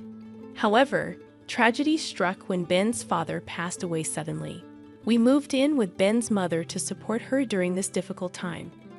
Living with my mother-in-law proved to be challenging from the start. Despite my efforts to support her, she never accepted me as Ben's spouse. Her constant criticisms and sarcasm wore me down. But despite the hardships, I remained resilient. I packed my belongings and left, determined to build a better life for myself. I pondered Mary's criticisms but obediently responded with a simple yes in the evening. She questioned, "Did you buy these ingredients from that store? How can you make such a meal with ingredients from there?" It was from a nearby luxury supermarket. "I'm sorry if it didn't suit your taste, Mary. It's just a simple salad. Ben likes it, so I often make it. But yes, that supermarket is quite expensive," I explained. My goodness, how embarrassing. Act in a way that doesn't bring shame to our family. You never know who's watching, she sighed deeply, shaking her head in disappointment. In that moment, I made a firm vow to be recognized by my mother-in-law. From grooming to cooking skills, I worked hard every day. However, her critical eyes never softened. Initially, I took her sarcasm and cold words lightly, but they gradually began to feel crushing. I felt invalidated and powerless. I wanted to confide in Ben, but our life together had changed. We used to enjoy our time as a couple daily, but since moving in, our opportunities to see each other had decreased. "Sorry, I've been really busy with work lately," he said tiredly. Hearing this, I felt unable to speak my mind. But being human, I have my limits. I felt the need to share my stress with Ben. "Hey, I have something to discuss," I began. "Oh, I actually have something to talk to you about too. I quit my job 3 months ago." "What? Quit? What do you mean?" I exclaimed. "Don't worry, I've already started another job. Remember the select shop I always wanted to open? I finally launched it. I'm co-managing it with Senior Eric," he revealed. "You never mentioned any of this before," I responded, surprised. Senior Eric, a widely respected figure in our university circle, was admired for his leadership and charisma. He had successfully developed and sold a game app in college and started a startup with friends, showcasing his talents. Ben, in his usual gentle tone but looking slightly guilty, said, "I didn't want to worry you or Mom. I'll work harder from now on. Will you support me?" I was moved by his words yet hesitant. "I'll support you, but about the rent for this house, can you cover all of it?" Ben looked at me earnestly and pleaded, "Please, Kelly, this has always been my dream. It's taking longer than expected to turn a profit. That's why I want to invest more in advertising. I'll definitely get this business on track before we leave here. I need your help to do that." Moved by his passion and earnestness, I couldn't refuse. I could afford the rent with my income, and fortunately, we had some savings. More importantly, I had never forgotten the day I chose to marry him, sharing and empathizing with his dreams and passion. If you say so, I understand, but only until the lease on this rental ends. Also, I want to know more about the store you're running, I agreed. Of course, thank you, Ben said, showing me the website of his select shop. I was impressed by its charm. Is there anything I can help with? I offered, but Ben firmly declined. I want you to focus on your work, and please don't tell my mother about this. I don't want to worry her, he requested. Necessarily, with this new development, thoughts of my mother-in-law completely left my mind. I was eager to support Ben's business, but the monthly expenses I had to cover kept increasing gradually. Managing the entire household budget, financially aiding my husband, and even providing an allowance to my mother-in-law became solely my responsibility. My only hope was for the rental contract to end quickly. Kelly, could you put off your computer work for a bit and do some cleaning? Since you're staying here, you should be more proactive with the household chores, my mother-in-law instructed. I hurriedly replied, "Oh, I'm sorry, Mother. I'll start as soon as I finish this job." "This is your job. Enough excuses. Get it done quickly." "We have guests coming this afternoon. After you're done cleaning, please leave the house," she insisted. My relationship with my unaware mother-in-law remained unchanged over time. On days when she had guests, I always had to vacate the house after finishing the cleaning. It seemed I was bothering her. Fortunately, I could work anywhere with my laptop, which was a small consolation. However, one day held a different outcome. When I returned home in the evening, my mother-in-law, looking satisfied, greeted me with, "Welcome back. I tidied up your room." Confused, I rushed to my office. The room was indeed tidied, but my belongings were organized. In the center were a large suitcase and 2 duffel bags. "What does this mean, Mother?" I asked. "This room was initially prepared for guests. I can't accept someone with your lack of housekeeping skills using it. If you want to use this room, you'll have to pay an appropriate fee. If you don't like that, leave immediately.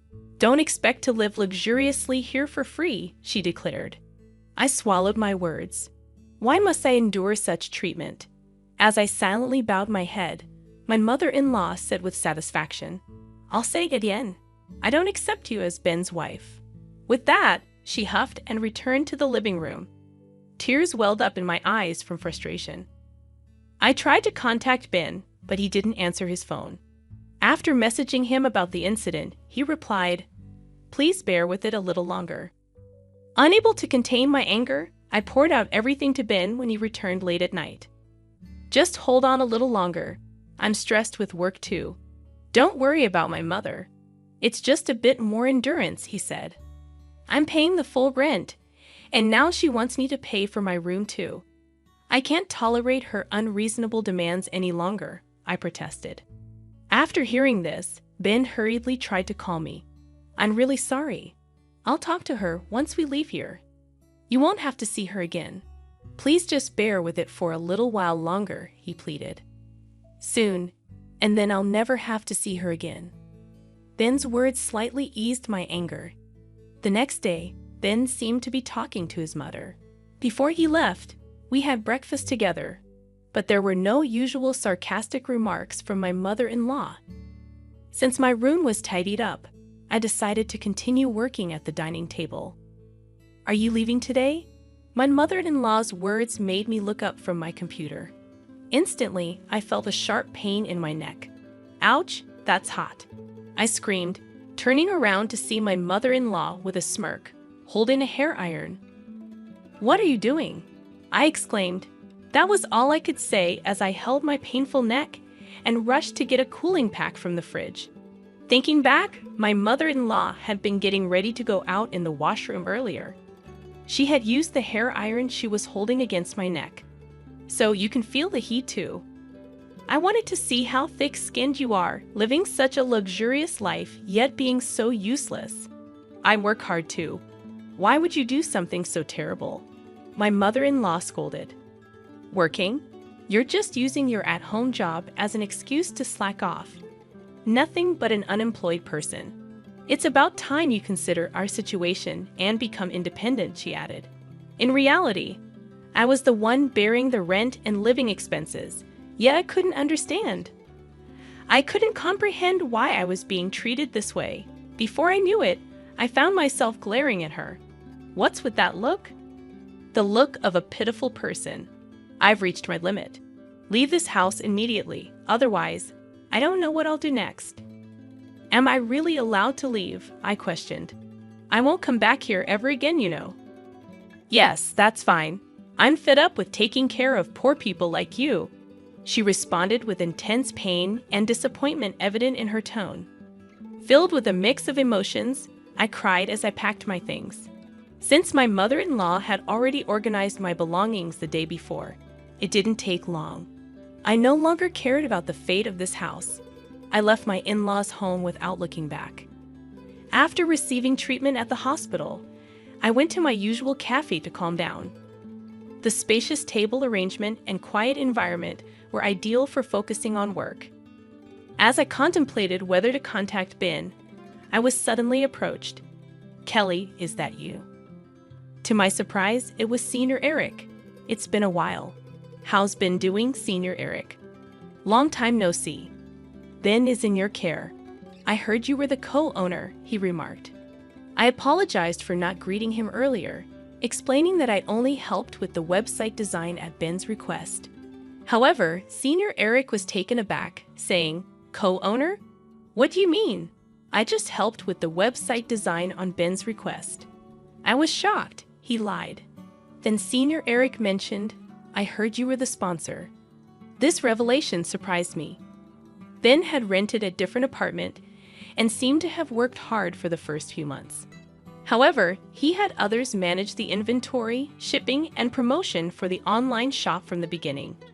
Despite Senior Eric's advice to do it himself, Ben insisted it wasn't the role of a businessman.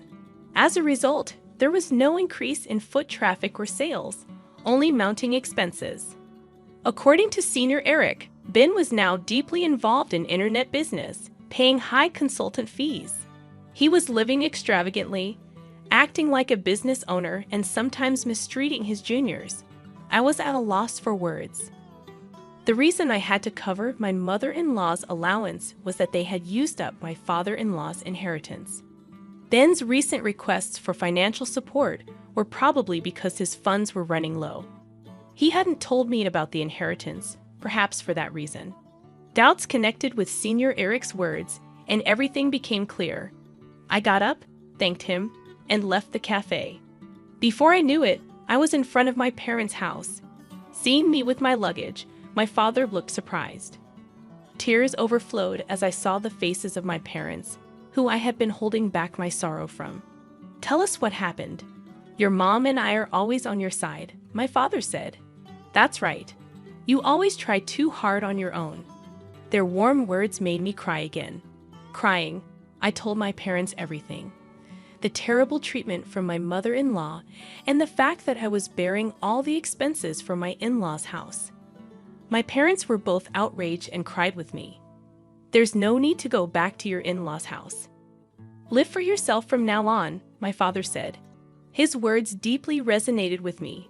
After talking about everything, I felt a weight lifted from my heart. What had I been living for these past months? The only message from Ben was a short one, asking, "Where are you now?" After ignoring several similar messages, his attempts to contact me stopped altogether. My existence must have been just that insignificant, more than sadness. I felt a firm resolve just by having a meal with my parents. I could feel the warmth of a family. Maybe what I had been seeking were such simple moments of happiness. While staying at my parents' house, I gradually felt like I was gaining myself. About 2 weeks later, Ben called, probably because the rent payment was due. Kelly, where are you? Have things calmed down with Mom? She feels bad about it. Aren't you coming back soon? He inquired. I'm at my parents' house now. I plan to live here from now on. Your mother said she's tired of taking care of a poor person like me. And I'm not going back. Let's get a divorce. I calmly conveyed. Wait, why divorce? If living with mom is the problem, let's talk it out. I'm coming to pick you up. Let's talk in person. Why should we talk now when there was no contact before? And how's your business? Ben responded. After that question, there was a moment of silence. Actually, I'm seeking advice from someone knowledgeable in business. There might be a big plan realized next month. That's it. Let's go look for a new place to live before that, Ben suggested. Don't change the subject. You haven't told me anything important. That's why I don't want to talk anymore. I'll write the divorce papers and send them to you, I said and hung up the phone. However, that night, Ben suddenly appeared at my parents' house. I talked to him through the gap in the door with the chain on. Kelly, please don't be mad. Let's go back. Mom feels bad about it. Come on, stop sulking. I was kicked out of the house by your mother. Don't take it seriously. Not take it seriously? Did you know why I left the house? Your mother pressed a hot hair iron against my neck and burned me. I don't know what else might happen, and there's no way I can go back, I explained, showing him the burn mark on my neck. Did Mom really do that? I'm sorry. I didn't know. Why didn't you tell me? Mom told me it was just a simple fight. I'm really sorry. Are you okay? Ben apologized. A simple fight? His flippant words made my anger boil over. I had planned to decide on a divorce without facing him, but my indignation overflowed.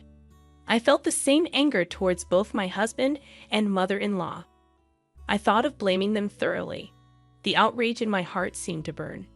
Anyway, I'm not coming back. You should go home too. I'll contact you again tomorrow, I asserted. Really? Will you actually contact me? I can't accept a divorce without even discussing it. If you don't contact me, I'll come back tomorrow, Ben said before leaving. I prepared and arranged to meet with Ben and my mother-in-law 3 days later in the afternoon. The place for the discussion was a cafe restaurant on the 30th floor of a luxury hotel. On the day, I dressed in a high-end brand dress, revealing my neck and styling my hair up. My mother-in-law looked displeased at the sight of me. Thank you for gathering today. I have reserved afternoon tea, so please enjoy it. I smiled at my mother-in-law and Ben. Ben seemed a bit relieved at my calm demeanor. Soon, tea and small appetizers were served at our table. Before we started eating, my mother-in-law began to speak. Kelly, I'm truly sorry about last time. I was wrong. Ben scolded me harshly. You'll forgive me, won't you? She pleaded. I didn't respond immediately and quietly continued eating my appetizer. Then, I turned my neck to show the burn scar. I can forgive you, but not until this scar fades. Also, are you aware that Ben quit his job? Ben shook in surprise, and my mother-in-law looked at him in astonishment. What do you mean he quit? He's been saying he's busy every day. He's busy right now. He's an honorable businessman. Wait a minute, Ben. My mother-in-law panicked. What do you mean, businessman? Did you start your own business, Ben? Explain yourself. As my mother-in-law interrogated him, I smiled contentedly while watching Ben struggle to make excuses. At that moment, the tea stand was brought to our table. I enjoyed the delicious-looking sweets while watching Ben and my mother-in-law argue. The view from the luxury apartment was great, but the view from this 30th floor cafe was also special. By the way, Ben, what have you been engrossed in lately? I inquired. I heard from Senior Eric that you quit the select shop. Is that true? I questioned Ben, who immediately lost color in his face, looking both surprised and scared. Meanwhile, my mother-in-law tightly gripped his arm, confused and repeatedly asking what happened. Why would you do that? I know everything. Ultimately, you were more obsessed with being a successful person than a businessman, right? Despite having no business sense, you just impulsively went ahead and ended up spending all the inheritance your father left, didn't you? I confronted Ben, while my mother-in-law's voice filled with suspicion and anger. Yes, exactly. Ben has used up all your inheritance as well, right? So, our household finances are completely depleted because of Ben.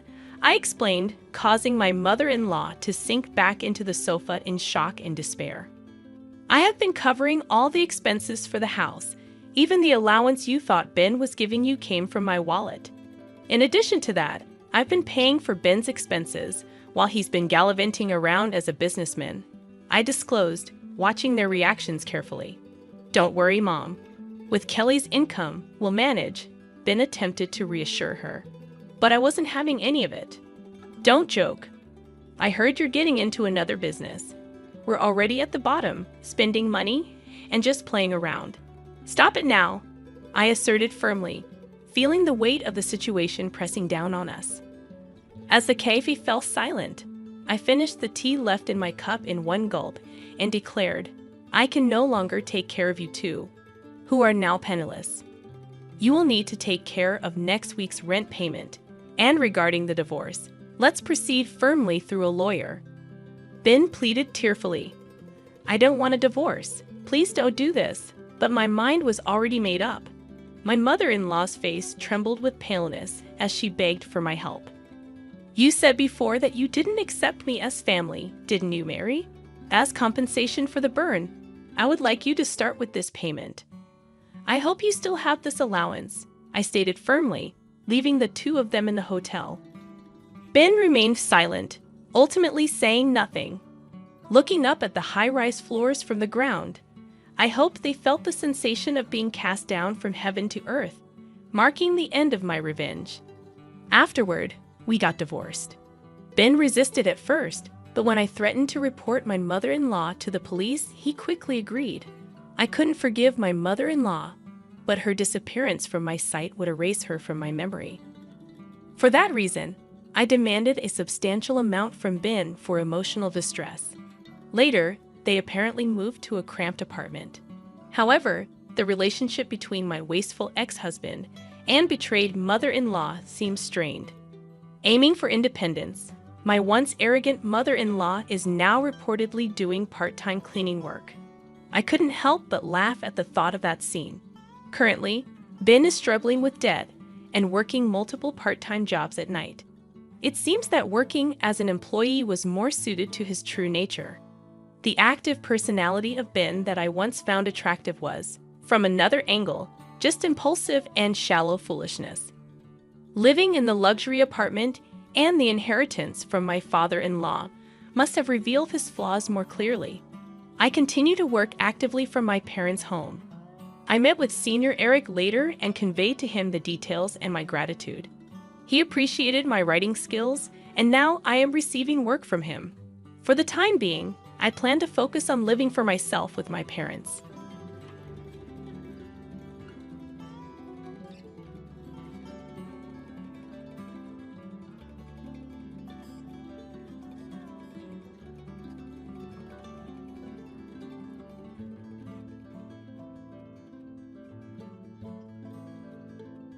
My name is Luna, and I've been married to Lucas for 3 years. We used to live alone when we were dating. But after we got married, we moved in with Lucas's dad because his job was nearby. Even after we got married, I kept working, but I had to quit my job because Lucas's dad needed help. He started having memory problems about 1.5 years ago, and it got worse over time, so he needed someone to take care of him. At first, we thought about sending him to a nursing home, but Lucas really didn't want to. He asked me to take care of his dad at home, so I agreed. Luna, please, let's try to take care of my dad here. I don't want him to go to a nursing home, Lucas begged. I understood how he felt, but it was a big responsibility for me, and I wasn't sure if his dad wanted me to take care of him that much. So I asked Lucas to help me as much as he could. I had never seen Lucas beg like that before, so I thought he would support me. But taking care of his dad turned out to be harder than I thought. His dad needed help with simple things like walking, using the bathroom, and taking a bath. He could still move around, but he often tripped and fell because he couldn't support himself. So Lucas and I decided to change our house to make it safer for his dad. Even though we were still paying off debts, we realized that his dad's safety was more important. At first, Lucas helped a lot with taking care of his dad.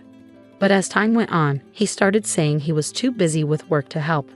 And after about 1 year of taking care of his dad, he stopped helping altogether. He even started going out on his days off instead of helping me.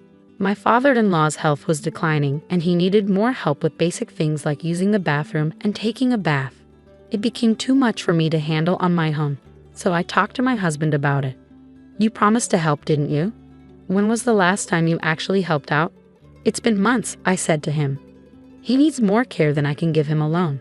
I'm feeling overwhelmed, I added. "I think we should seriously consider putting him in a nursing home instead of trying to take care of him at home," I suggested.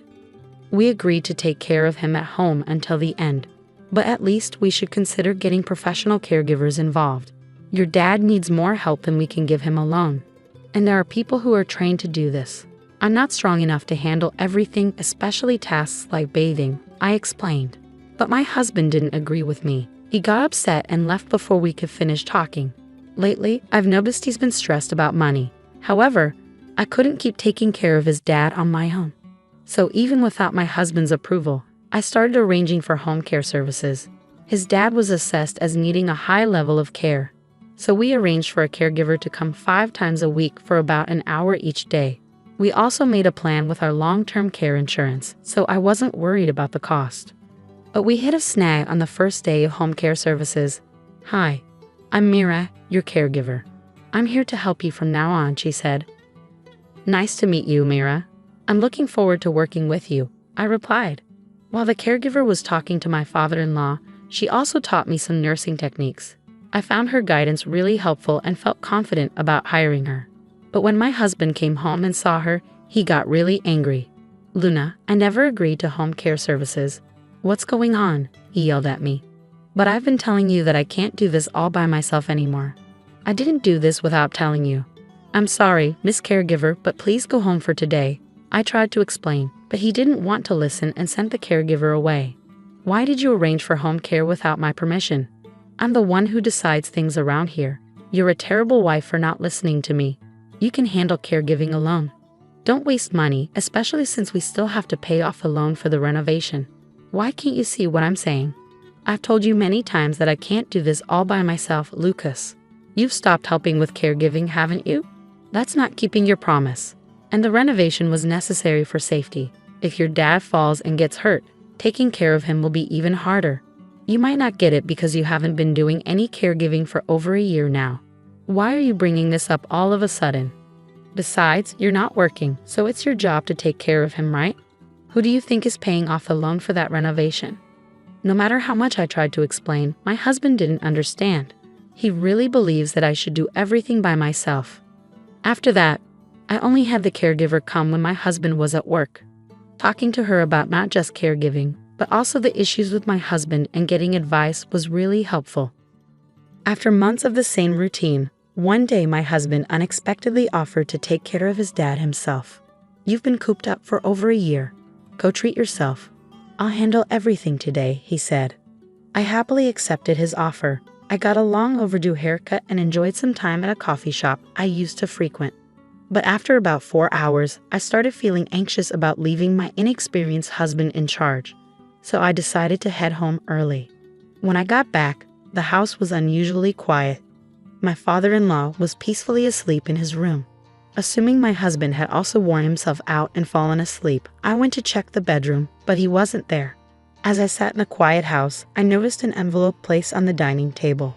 When I opened the envelope, I found divorce papers already filled out along with a letter. The letter took me completely by surprise. "Even after we divorce, please continue taking care of my dad. I'm going on a trip for a week, so please file the divorce papers." As I read those words, it hit me. His sudden offer to take care of his dad was just a way to get me out of the house so he could prepare for his trip. And the fact that he had already prepared divorce papers was a shock.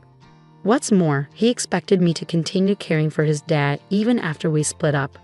I couldn't comprehend his thinking at all, so I called him immediately. When I read the letter, I found the divorce papers. "What's going on? Who are you going on a trip with?" "I'm at the airport about to board. I'm busy, and frankly, I don't care anymore. It doesn't matter who I travel with. We're getting divorced. Just make sure those papers are filed by the time I get back from my trip.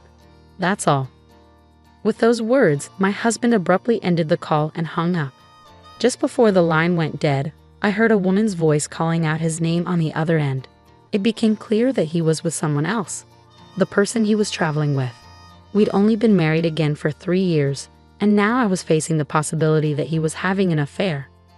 As I thought about how he might have been cheating on me while I was busy taking care of his dad, tears of regret filled my eyes. "Luna," my father-in-law's voice called out to me as I left. He had been struggling to remember my name lately, but today he said it clearly. Worried about how well my husband had taken care of him while I was away, I hurried to see him. "Father, are you feeling all right? Did everything go smoothly while I was out?" I asked, concerned for his well-being. "Luna, is the caregiver coming today?" My father-in-law seemed surprisingly lucid and able to hold a conversation. "No, she won't be here until tomorrow morning," I replied. "Ah, I see. Could you bring me some paper and a pen?" he requested. My father-in-law, who usually struggled with writing due to his condition, seemed different today, more refined. I remembered reading that writing could help with dementia symptoms, so I agreed and fetched him some paper and a pen. He began writing something, but I couldn't see what it was. After he finished, he placed the paper in an envelope and handed it to me. "Give this to the caregiver when she comes tomorrow," he said before drifting back to sleep. Was this some sort of dementia exercise with Mila? Although I was curious about the letter's contents, I decided not to peek.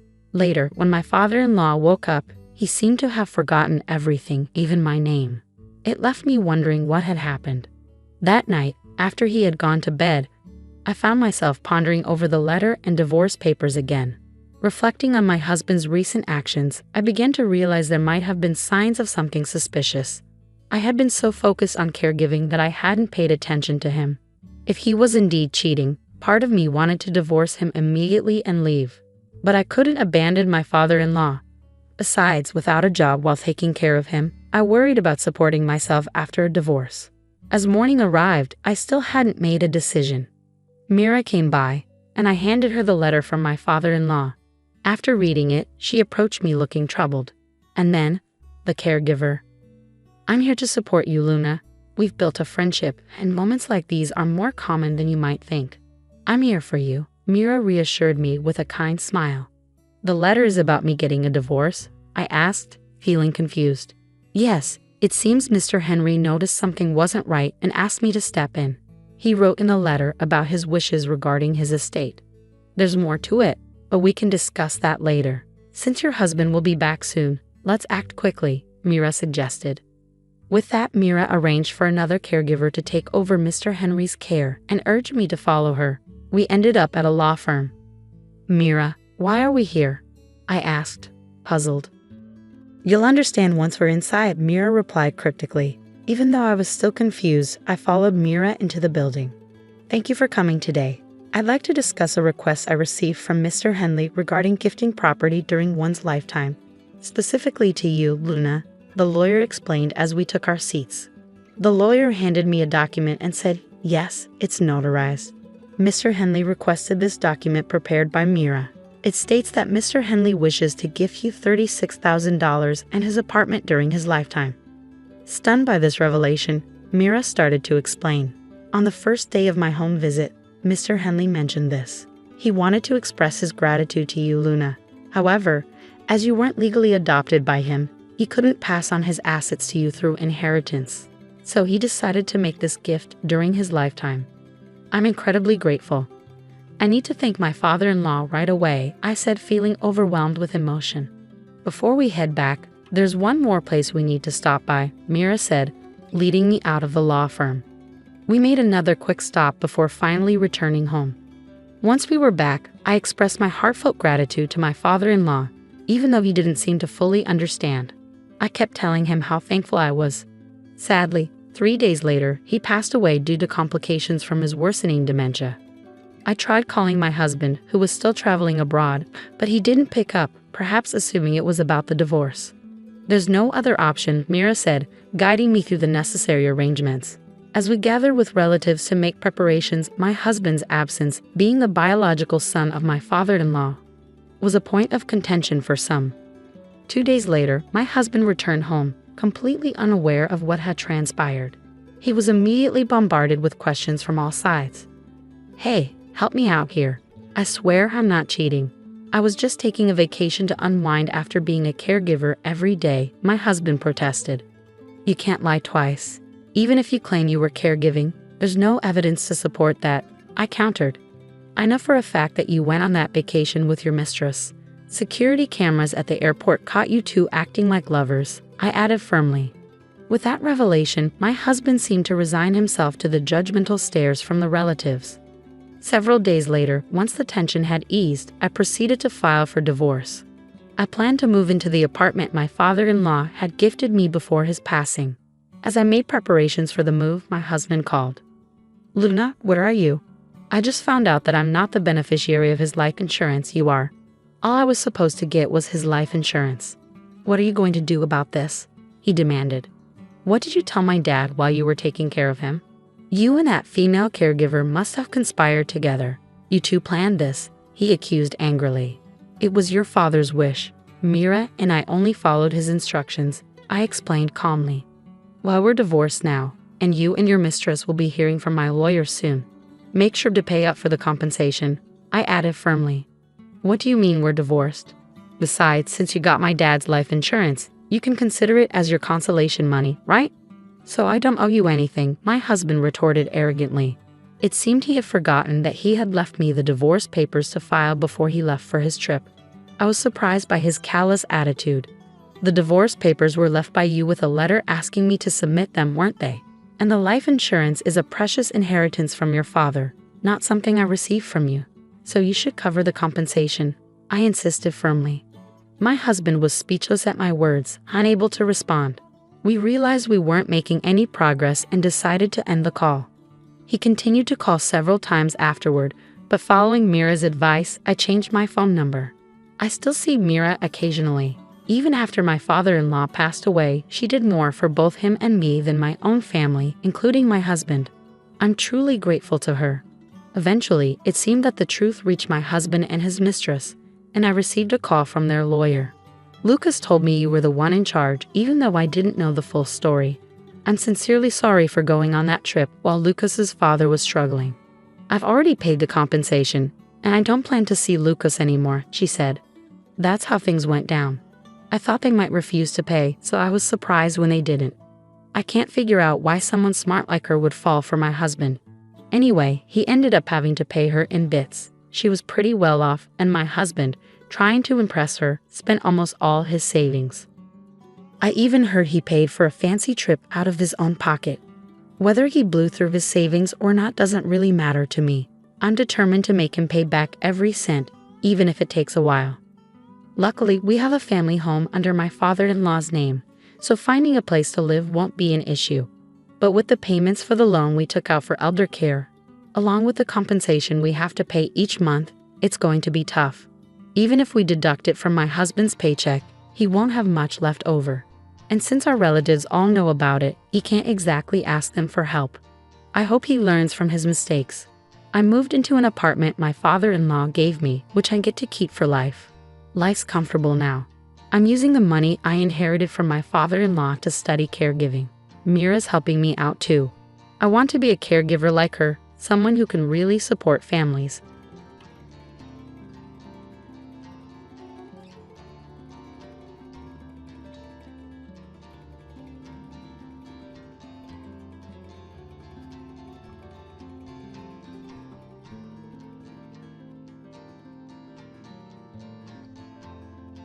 I have been married for 3 years to a kind husband.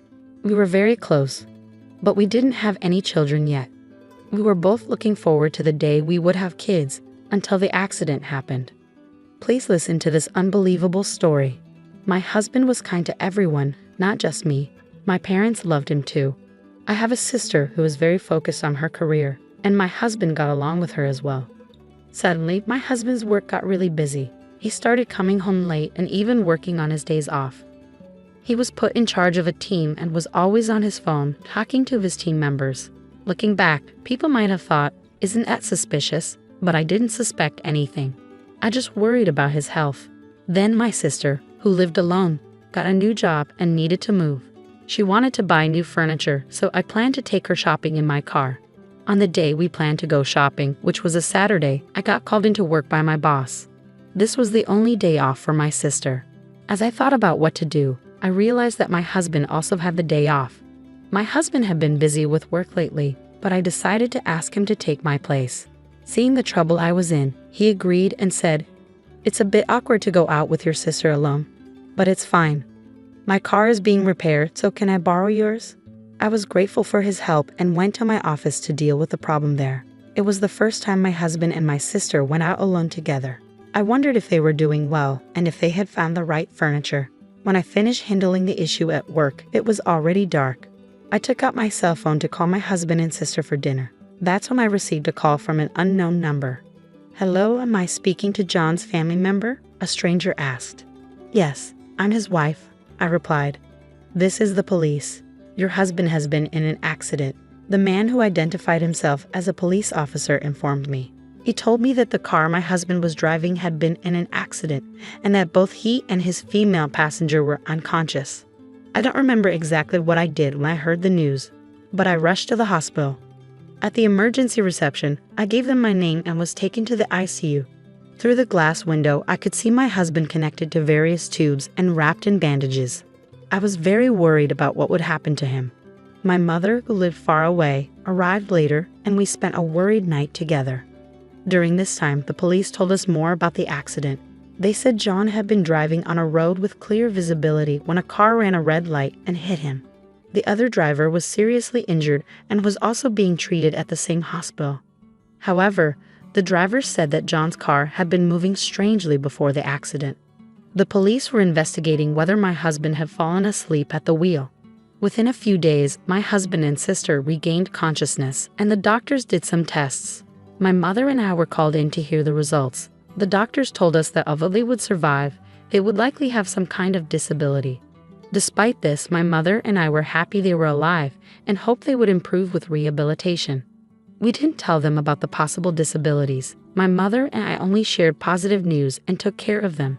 My mother looked after my sister, and I took care of my husband. At first, my husband was in shock from the accident and was feeling unwell. He was also worried about the trouble he had caused for me, my mother, and my sister. But as time went by, my husband, who had always been kind to me, started to change. He became frustrated with his leg that didn't move easily, the hospital treatment, and the fact that he had to quit his job. All of this seemed to make him very irritable.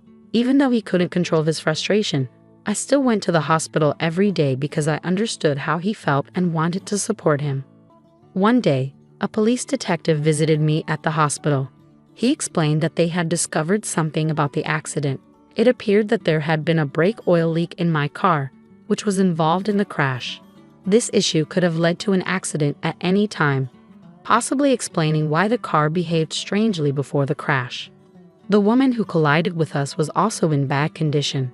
Her mother came to apologize, and it was the first time I met her. After this, I noticed my husband's outburst towards me increased. He resented my ability to move freely while he was immobile. He also seemed irritated when I could only visit briefly due to my work commitments. He began giving me orders and directing his frustrations at me if I didn't meet his expectations. He threw things and complained about his hospital room, even objecting when I went out to get my own lunch. His demands became more unreasonable over time. I sympathized with his situation, but I had to work to support us financially and handle numerous responsibilities like liaising with the police and managing hospital communications. I barely had time to catch my breath. My husband's behavior became increasingly intolerable, and I felt trapped. My sister seemed to be struggling similarly, and my mother grew more exhausted by the day. I heard that my sister's demands on our mother, who wasn't employed, were becoming overwhelming as well. When I couldn't make it to the hospital, both my husband and sister seemed to have learned about the possibility of remaining paralyzed despite rehabilitation. Then there was the revelation about my car's brake oil leak. My sister said, "Hey, I heard your car was leaking oil. You were responsible for maintaining it. Now I can't work or recover properly because of this. Mom seems upset, and your husband is in the same situation. You're now responsible for caring for both of us for the rest of your life." My sister's accusations caught me off guard. I called my mother, who explained that my sister had been struggling mentally for a while. She also mentioned being too tired to go to the hospital.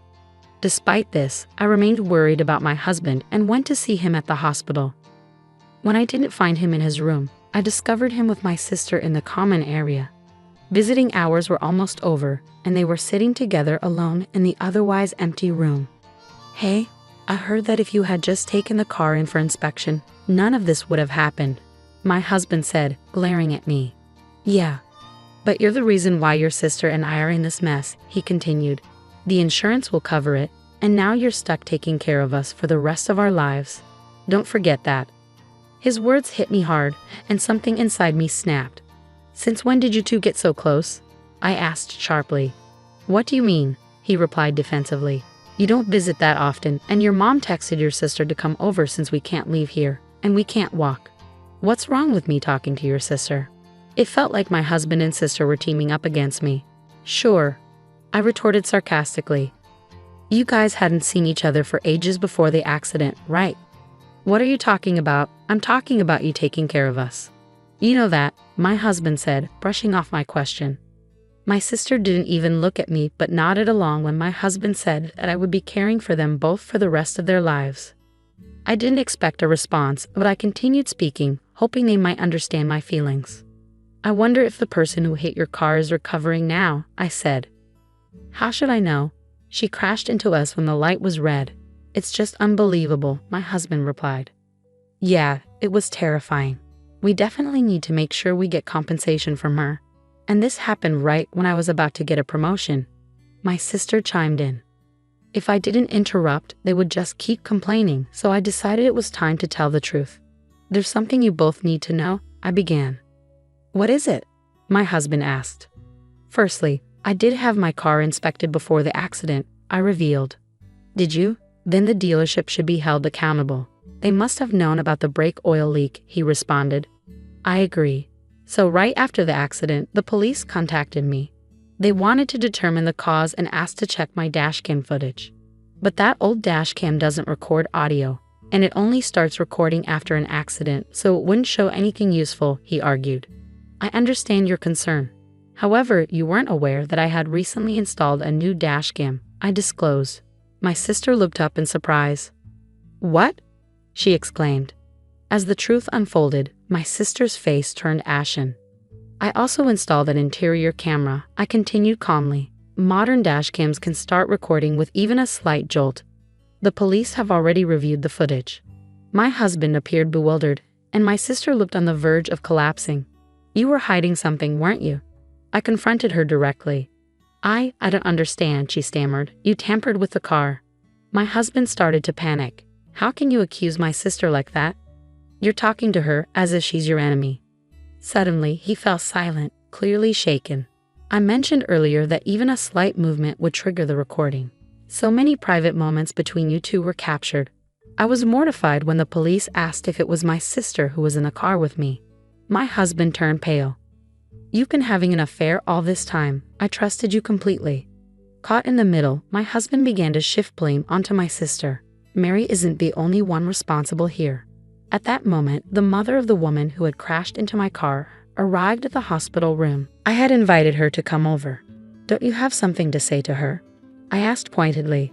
My sister was caught off guard by the presence of the small, tearful woman. "Wait, who's this?" she asked, bewildered.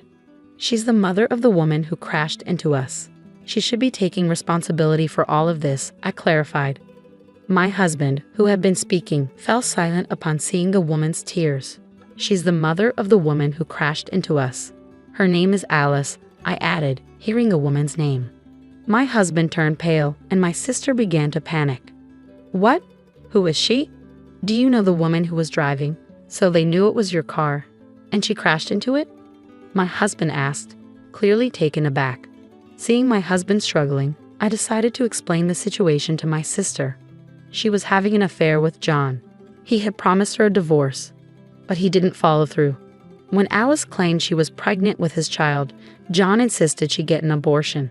After that, he cut off contact with her, and she wanted revenge by hurting me. "Wait, so that means..." My sister began to piece it together. "Yes, you were simply in the wrong place at the wrong time," I confirmed. "I can't believe this has ruined everything," my sister lamented. "The truth is, crying or shouting won't change anything now," I said, pouring out my emotions. "Now you both understand what happened.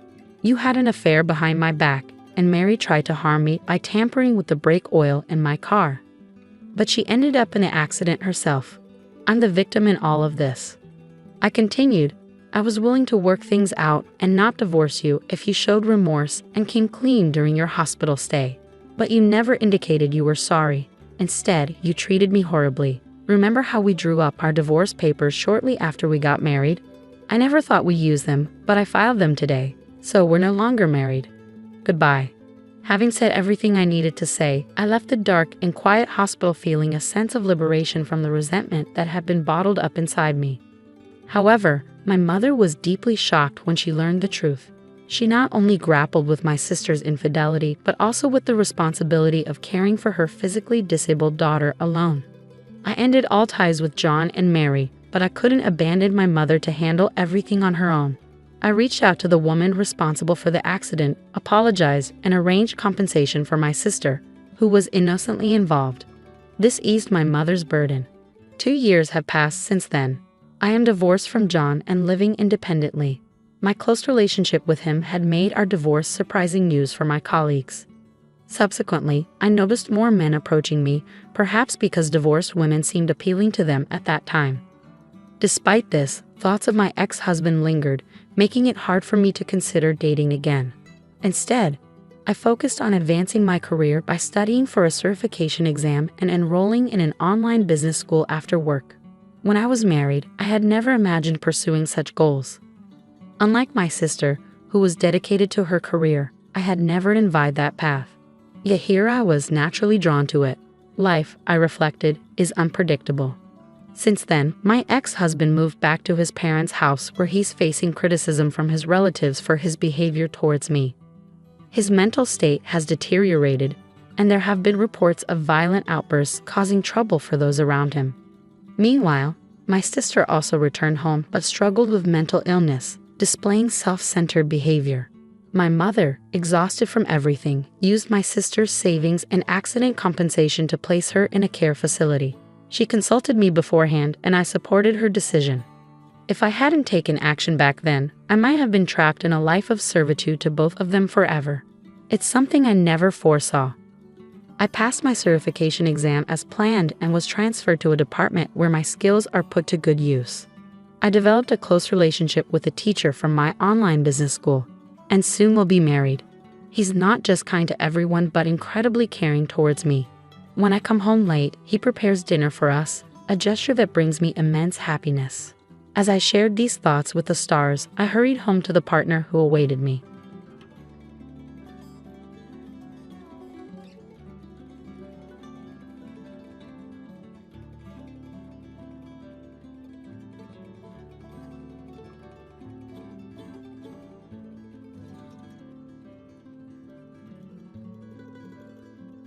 Starting tomorrow, please refrain from coming in. The manager, the boss's daughter, briskly informed me the moment I stepped into the office. Her disdain for me was palpable, though the extent of it caught me off guard. Stunned, I resolved to comply with her directive. Days passed, each one marked by the manager's relentless antagonism towards me. Assigned to the planning department, a position I had eagerly sought since joining the company, I devoted myself diligently to my tasks, yet my efforts were constantly undermined by the manager, who, being the president's daughter, wielded unchecked authority. One morning, summoned by the manager, I found myself subjected to her condescending scrutiny. "Do you even know why you're here?" she sneered. Her contempt for my alma mater, repeatedly dismissed as low-ranking, permeated her every word. The sense of alienation among my colleagues compounded my discomfort. "Effective immediately, your presence here is no longer required," she declared, her tone dripping with disdain. Her entourage echoed her derision, amplifying my humiliation. "Am I being fired?" I ventured, my voice betraying a mix of disbelief and resignation. The manager's response, laced with arrogance, left no room for doubt. Resigned to my fate, I swiftly completed the necessary resignation formalities. Months later, settled into a new role at a different company, I was inundated with pleas from my former employer to return. The president's desperation contrasted starkly with the manager's callous indifference. Reluctantly, I reached out to the president, who implored me to reconsider. Despite his earnestness, I couldn't overlook the systemic injustice I had endured. The company's pleas fell on deaf ears as I resolved to forge ahead without looking back. I am no longer associated with that company. I asserted, my intention to end the call evident. We can sort this out if we talk. I'll bring my daughter along next time so we can discuss this. The president countered before I disconnected without a reply. I intended to call back later. Upon arriving at work, I was informed of visitors. Doubtful, I made my way to the reception room, only to find the former company's president and the manager waiting. "You really came, and how do you know I'm working at this company?" I questioned, surprised. "The company I currently work for is a rival of my previous one." "Hey Ben, I used my connections to find you." "For now, just take a seat," the president insisted. Reluctantly, I complied, meeting the manager's gaze, wondering if she had truly come to apologize. Suddenly, she slammed her hand on the table. "This makes no sense. Why should I have to come all this way for someone like him?" she exclaimed, her tone accusatory. "Excuse me, if you want to talk, you should be the one coming to me," she continued, her agitation palpable. Far from apologizing, she was yelling at me. "I don't really have anything to say," she ranted. "It's ridiculous to quit just because you got a little scolded at work." "Quit because I was scolded? What do you mean? I gave advice on your plan, but you didn't want to take it, so you quit." "That's not how a professional behaves," she insisted, her words bewildering. I couldn't comprehend what the manager was saying. "That's not how it happened." "I was suddenly told not to come to the company," I interjected, trying to clarify. "You think just because I'm the president's daughter, I got my position through connections, and you don't want to take advice from me," she continued, unfazed by my explanation. The manager kept spouting nonsense without caring about what I had to say. "Wait, that's not true. You never even looked at my plans," I retorted, frustration mounting. "Dad, I've been enduring until now, but I can't anymore." "He always looked down on me because I'm a woman," she accused, her tone laden with resentment. Got mad for a little scolding, saying that. The manager ignored my words, acting as if she sought comfort from the president. "My daughter was treated like that." "None of that is true. So you're saying her crying is a lie?" The president interjected, disappointment evident in his voice. "I'm disappointed, Ben. I didn't think you were that kind of person," he added, his words piercing. "Moreover, it's outrageous to get re-employed by a rival company." The manager concluded, her disdain palpable. "I truly wanted to continue working in the same field. That's why I made the difficult decision to join this company. That was the truth. Even after joining the planning department I aspired for, I was completely ignored by the manager and never got the chance to prove my capabilities. However, I couldn't bring myself to leave this industry, and my current company welcomed me." "You must have sold our company's information to get this job, right? Why else would they hire someone as incompetent as you?" the manager accused. "I did no such thing. I've maintained confidentiality, and this company never asked me for any information. People can say anything. In fact, our company has." "Stop. Don't say another word," the president hastily interrupted, signaling to the manager to halt. Was she about to say something they didn't want me to hear? Such a useless person. This company should fire him. A low-ranked individual only brings shame. If Ben apologizes, I might consider taking him back.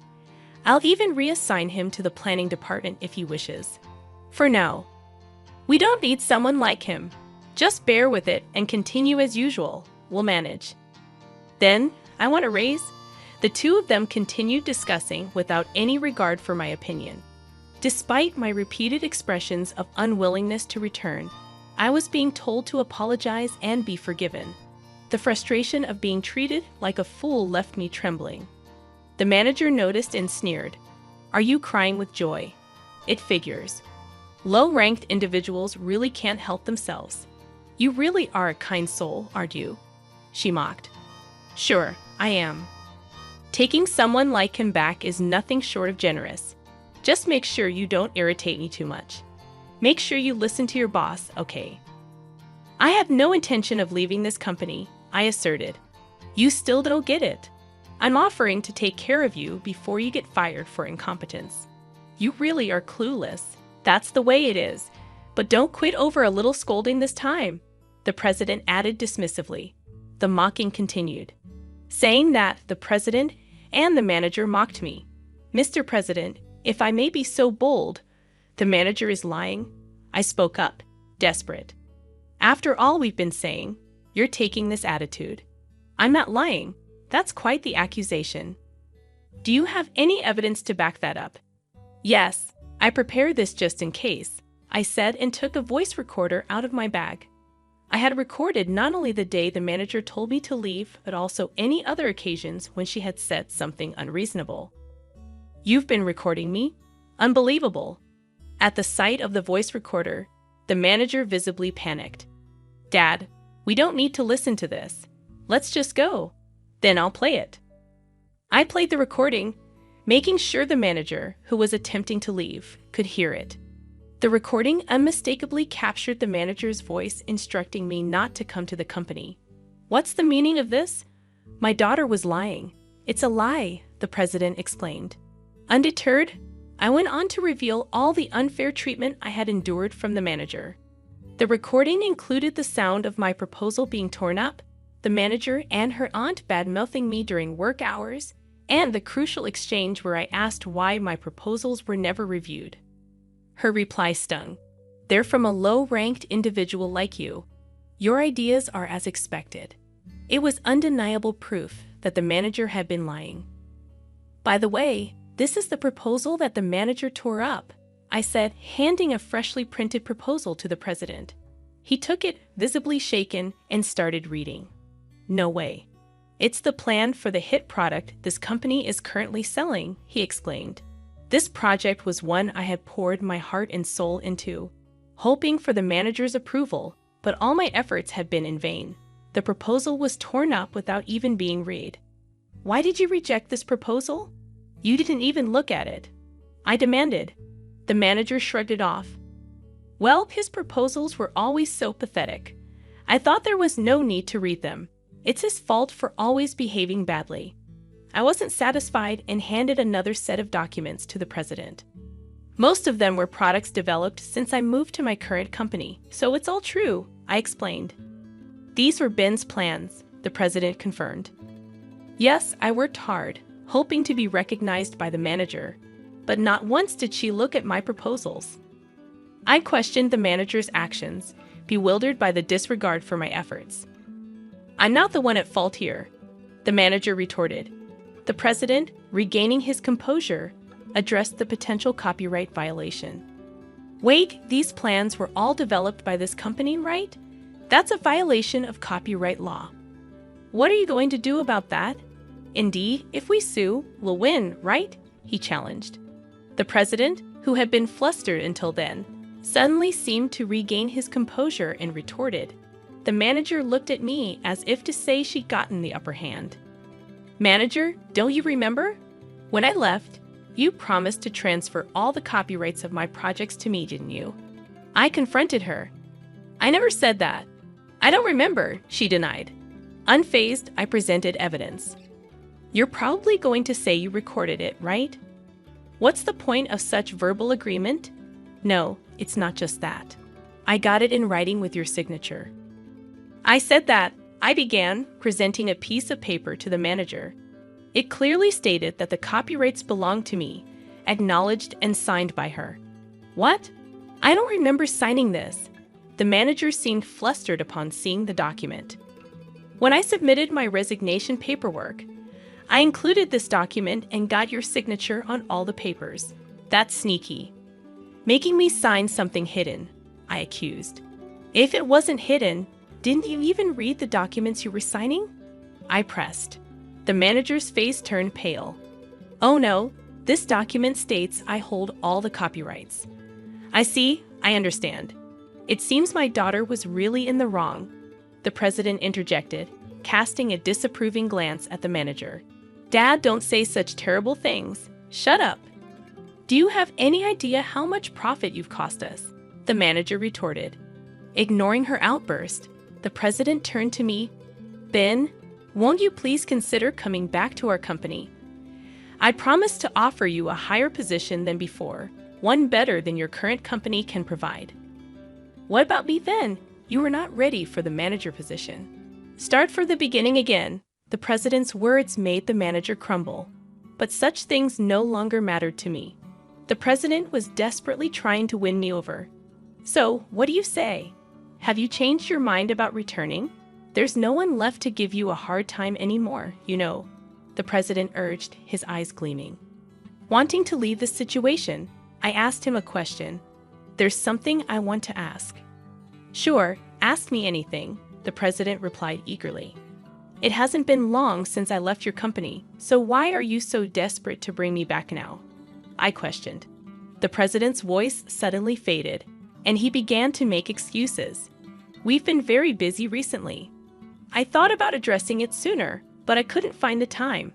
Sorry, he stumbled over his words. I didn't miss the president's eyes darting around as he made excuses. Is that so? Because it seemed like you were mostly playing golf when I was working there, I remarked pointedly. That was necessary for business networking. If you want, I can take you with me from now on, the president offered. No, that's all right. Feel free to reach out anytime, I declined. You're going to be our star player from now on, the president continued, talking as if my return to the company was a foregone conclusion, though he was making concessions. The pressure of not going against the president weighed heavily on me. There must be a reason you want me back in the company so badly. Reason? It's nothing grand. I just want to make things right for you, especially since my daughter caused you trouble. The president smoothly dodged the issue, but I could see through his facade. The president's real motive was clear, rendering this all a futile effort. Our company's performance had been growing, while his company had started to stagnate right after I joined.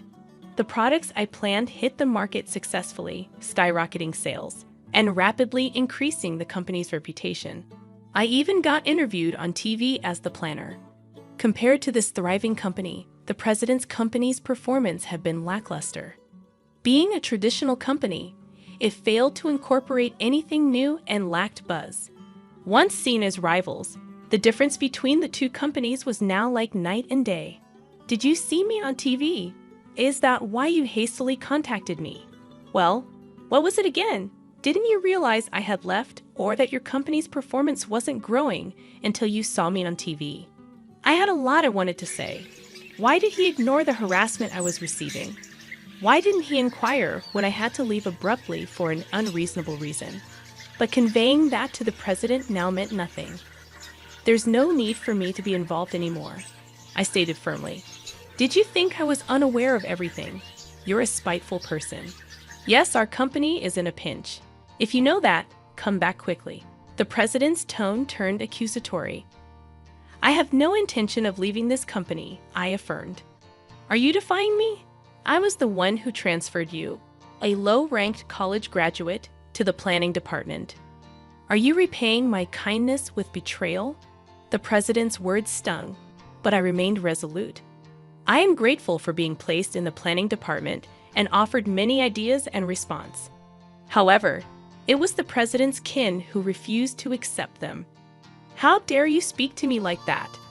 As the president raised his voice, the door to the reception room swung open.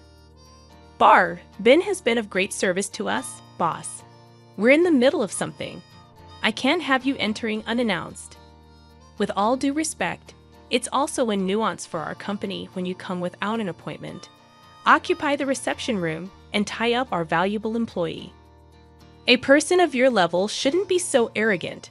Who do you think I am? I spoke firmly to the newcomer.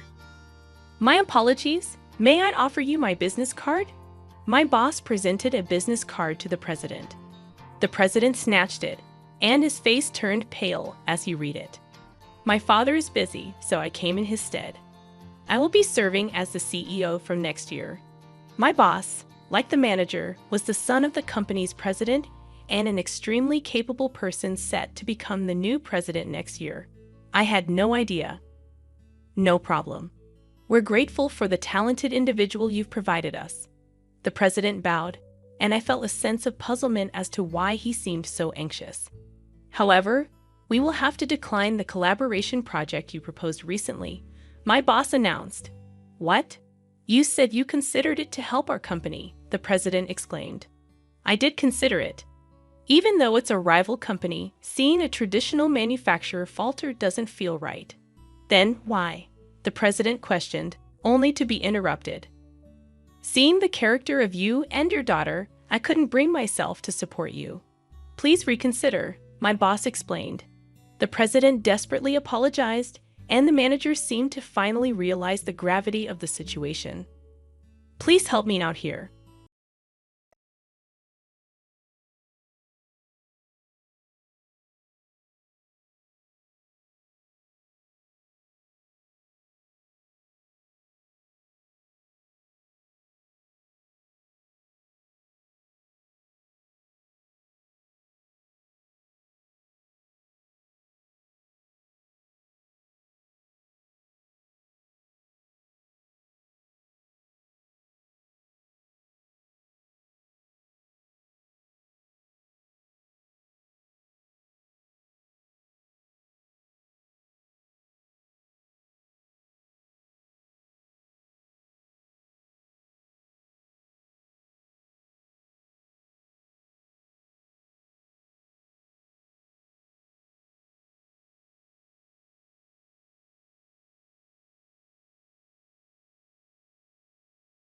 I stood before Julia, announcing my decision with a stern resolve.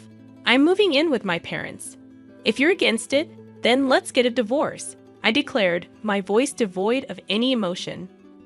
Julia looked at me in disbelief, her mind racing to comprehend the audacity of my words. The impact was like a slap across her face. What are you talking about, Ellen? She stammered, her voice reflecting a mix of shock and confusion. It's simple, I continued, my eyes cold and calculating. We'll use your $2 million inheritance to build a house there. That's the plan. A knot tightened in Julia's stomach. The inheritance, her mother's final gift, was now a tool in my scheme. You can't be serious, she whispered.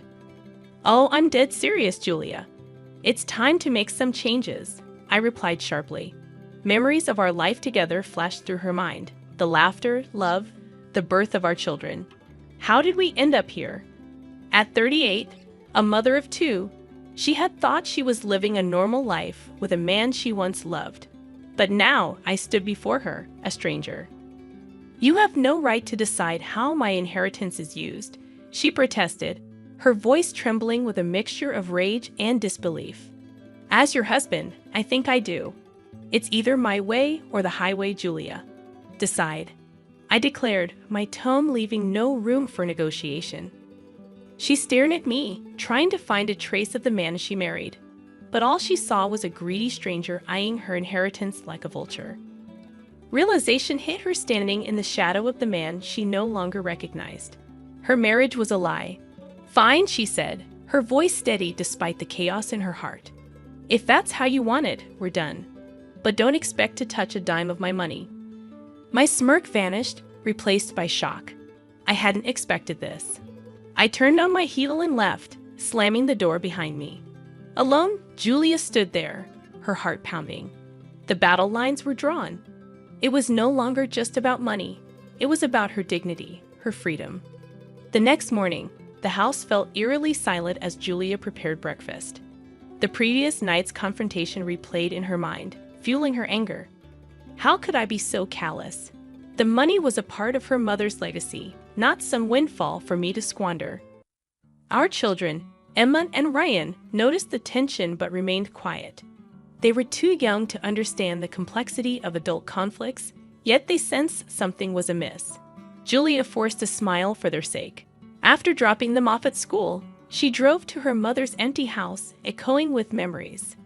Sitting in the living room, she recalled the times my parents had made insensitive remarks about their lifestyle, choices, and even their children. They had always favored traditional gender roles, and unfortunately, I seemed to have inherited their archaic views. I can't comprehend why you're still working. Alan's mother once sneered, her disdain evident. A woman's place is at home with her children. Alan, my husband, never stood up for me. He consistently brushed off his parents' derogatory comments, urging me to ignore them. However, their words were like needles, steadily pricking away at my self-esteem. Now, with my mother gone and my marriage falling apart, I felt a surge of resentment towards Alan. He had never truly been my partner, leaving me to fend for myself against his parents' criticisms and never once taking my side. I vividly remembered when I was pregnant with Emma, and Alan's parents openly expressed their hope for a grandson. When Emma was born, their disappointment was palpable. "Next time, make sure it's a boy," they had said, barely concealing their dissatisfaction. Witnessing my daughter subjected to such blatant favoritism was painful. Now, Alan wanted to use my inheritance to move closer to them, to immerse ourselves in their toxic environment. The thought made my blood boil. I couldn't and wouldn't let that happen. As I sat there, surrounded by the remnants of my mother's life, a plan began to form in my mind. I refused to be bullied into submission. I would fight back not just for myself, but for my children too. Alan had revealed his true colors, and it was time for him to face the consequences. The battle lines were drawn, and I was ready for war. Over the next few days, I gathered documents and prepared for the legal battle ahead. My lawyer, a sharp-witted woman named Miss Henderson, assured me that we had a strong case. "Don't worry, Julia. We'll make sure that inheritance stays where it rightfully belongs," she said with a confident smile. One evening, as I sorted through my mother's belongings, I stumbled upon an old, dusty envelope tucked away in a drawer. Inside, I found a set of documents, stock certificates, and property deeds. My hands trembled as I realized the extent of my mother's secret savings, including the current value of the stocks and the property. It amounted to a staggering $2 million. I couldn't believe it. My mother, who had lived so modestly, had been sitting on a small fortune. She had always been prudent with money, but I never imagined she had accumulated so much. A note accompanied the documents, written in her neat handwriting. "Julia, I saved this for a rainy day. I hope it gives you and the kids a better life. Use it wisely." Tears welled up in my eyes. My mother's foresight and love felt like a warm embrace even from beyond the grave. The next day, I decided to confront Alan. He needed to know that his plan to squander my inheritance was doomed to fail. I found him in the living room, lazily flipping through a magazine. "Alan, we need to talk," I said, my voice steady. He looked up, a hint of annoyance in his eyes. "What is it now, Julia?" I discovered something of my mother's. I began, holding up the envelope. Turns out, she left me stocks and properties worth $2 million. Alan's eyes widened, a mix of shock and greed flashing across his face. $2 million? That's great news, he exclaimed, his reaction disgusting me. "Don't get any ideas, Alan. This money is mine and the kids. You won't see a cent of it." His expression turned dark. "You can't keep it all to yourself, Julia. We're married." "What's yours is mine," he retorted. I felt a surge of anger. "You've shown your true colors, Alan. You don't care about me or the kids. All you see is dollar signs." Alan stood up, his face red with anger. "You're being selfish, Julia. I'm thinking about our future, about our family." "What family, Alan? The one you're ready to abandon for your own selfish needs?" I shot back. He took a step towards me, fists clenched. "You'll regret this, Julia. I'll make sure of it." I stood my ground, unwavering. "Bring it on, Alan. I'm not afraid of you anymore." He stormed out of the room, leaving me alone with my thoughts. I knew this was just the beginning of a long and bitter battle, but I was ready for my children, for my mother's legacy, and for myself. The following week was a whirlwind of legal consultations and tense silences at home. Alan's attitude had shifted from shock to a cold, calculated aggression. He was like a caged animal, desperate and dangerous. One evening, as the kids were asleep, Alan cornered me in the kitchen. His eyes were wild, his posture aggressive. You think you're clever, Julia. Hiding that money from me, he accused. I leaned against the counter, my heart pounding but my voice steady. It's not about being clever, Alan. It's about what's right. That money is for me and the kids, not for your deluded fantasies. He slammed his fist on the countertop, making me jump. I am your husband. I have rights to that money. You're just a... His words were like venom, but I cut him off. A what, Alan? A woman who won't bow down to your greed and bullying. His face contorted in anger. You'll regret this, Julia. I'll make sure you don't get a dime of that money. I could feel the danger in his words, but I refused to show fear. Is that a threat, Alan? He leaned in, his breath foul. It's a promise. I pushed past him, my body shaking with adrenaline. We'll see about that. The court will decide. As I walked away, his voice followed me, filled with malice. You're going to be left with nothing, Julia. Nothing. The next day, I received a call from my lawyer. Julia, Alan has filed for divorce. He's claiming half of your inheritance. I took a deep breath, feeling a mixture of fear and determination. Let him try. I'll fight him every step of the way. Miss Henderson's voice was firm. We have a strong case, Julia. Don't worry. We'll make sure justice is served. That night, as I lay in bed, I thought about my children sleeping peacefully in their rooms. I dedicated myself to this battle for my children, for their future. Alan had transformed into a stranger, a man driven by greed and malice. Yet I was no longer the woman he believed he could control and intimidate. As I closed my eyes, I pictured the courtroom, the judge, and the final verdict. I envisioned myself standing tall, fighting vigorously, not just for the money, but for my dignity, my children's future, and the quiet strength my mother had always exemplified. This was my battle, and I was prepared for it. The ensuing legal battle was arduous. Alan's strategy was transparent, to portray me as an uncooperative wife, hoarding the family's resources. However, his arguments were feeble, more rooted in desperation than in law. One afternoon, we faced each other in mediation, a final attempt to settle before the court hearing. Alan sat across from me, his lawyer by his side, his gaze cold, and his demeanor smug. Let's be reasonable, Julia, his lawyer began.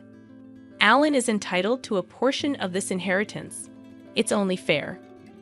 I glanced at Miss Henderson, my resolve unyielding. Fair. Alan has made no contribution to this inheritance.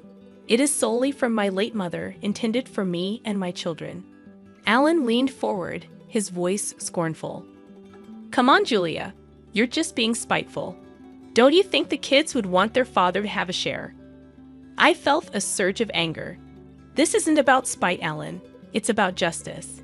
You've never cared about what the kids want. This is about your greed. His lawyer tried to interject, but Alan signaled him to stop. You think you can just take everything, don't you, Julia?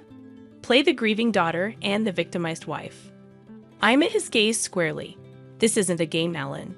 You're the one trying to take what isn't yours. The mediator, a middle-aged woman with a stern face, interjected. Let's try to remain civil. This is about finding a resolution. Alan cut her off, his voice rising. A resolution? She's the one being unreasonable. I could feel the tension in the room, thick and suffocating. I spoke calmly yet firmly. I am being perfectly reasonable. I'm protecting what my mother left for her grandchildren. Alan's claims are baseless. The mediator called for a break, sensing the futility of the discussion. As we stood up, Alan leaned in close, his breath hot on my ear. You'll pay for this, Julia. I'll make sure of it. I walked out of the room, my heart racing but my spirit unbroken. Alan's threats were hollow, his case weak. I knew the law was on my side, and I was determined to see this through to the end. In the following weeks, I immersed myself in legal documents, met with Miss Henderson, and prepared for the court hearing. The kids stayed with my sister, shielded from the worst of the storm. I missed them terribly, but I knew this fight was for their future as much as it was for mine. The day of the hearing arrived. Standing in the courtroom, I braced myself to confront Alan, and whatever deceptive narrative he planned to weave. This was the moment of truth, and I was prepared to fight with every ounce of strength within me. The courtroom felt like a battleground where words were the weapons, and Alan's lawyer crafted a tale of a wronged husband, deprived of his rightful share. Yet, under Miss Henderson's skilled questioning, his arguments crumbled like a fragile house of cards. During a recess, Alan cornered me in the hallway, his face twisted in fury. "You're ruining everything, Julia? You think you're going to walk away with all that money?" I stood my ground despite the fear gnawing at me. "It's not your money, Alan. It never was." He stepped closer, his voice a venomous whisper. "I'll drag this out as long as it takes. I'll bleed you dry in legal fees." Meeting his gaze, my voice remained unwavering. "Do what you must. I won't let you bully me into submission." As we returned to the courtroom, a strange sense of empowerment washed over me. Alan's threats were hollow, his bravado a mask for desperation. The final verdict was a vindication. The judge ruled in my favor, acknowledging the inheritance as my sole property. Alan's face, as the judgment was delivered, reflected defeat. However, the victory was bittersweet. I had won the legal battle, but at the cost of my marriage, the family I had known shattered. In the weeks that followed, Alan's life unraveled. His reputation, built on lies and intimidation, crumbled. The community saw him for the greedy man who had attempted to take advantage of his wife's inheritance. Rumors reached me about his struggles: lost job, lost friends, lost standing in the community. It was a steep fall from grace, and I couldn't help but feel a sense of poetic justice. One evening, a mutual acquaintance called. "Julia, have you heard about Alan?" I hesitated. "No, what about him?" "He's moving out of town, lost his job, his house. He's pretty much broke." I felt a pang of not quite satisfaction, but something close. Alan had reaped what he had sown. He had tried to destroy me, but in the end, he had destroyed himself. I hung up the phone and looked at the picture of my children on the mantel. This fight had been for them, for their future and security. As I tucked them into bed that night, I felt a sense of peace. The battle was over, and we had emerged stronger. We were free from Alan's shadow, ready to start a new chapter. Our lives would be different, but we would be okay. We were together, and that was all that mattered.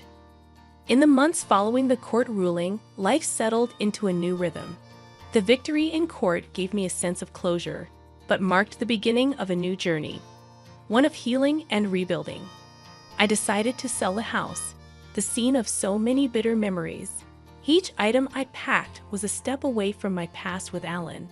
I was determined to create a better future for Emma and Ryan. While going through some old boxes in the attic one day, I found a picture of Alan and me in happier times. For a moment, I allowed myself to grieve for the life I thought I had, the love I thought was real. But as I looked at his smiling face in the photo, I realized that the man I had married no longer existed. He had shown his true colors, and they were dark and ugly. I tossed the photo into the trash bin, a symbolic gesture of letting go. Moving to a new town brought a fresh start. I found a cozy home in a friendly neighborhood, and the kids enrolled in a new school, soon making friends.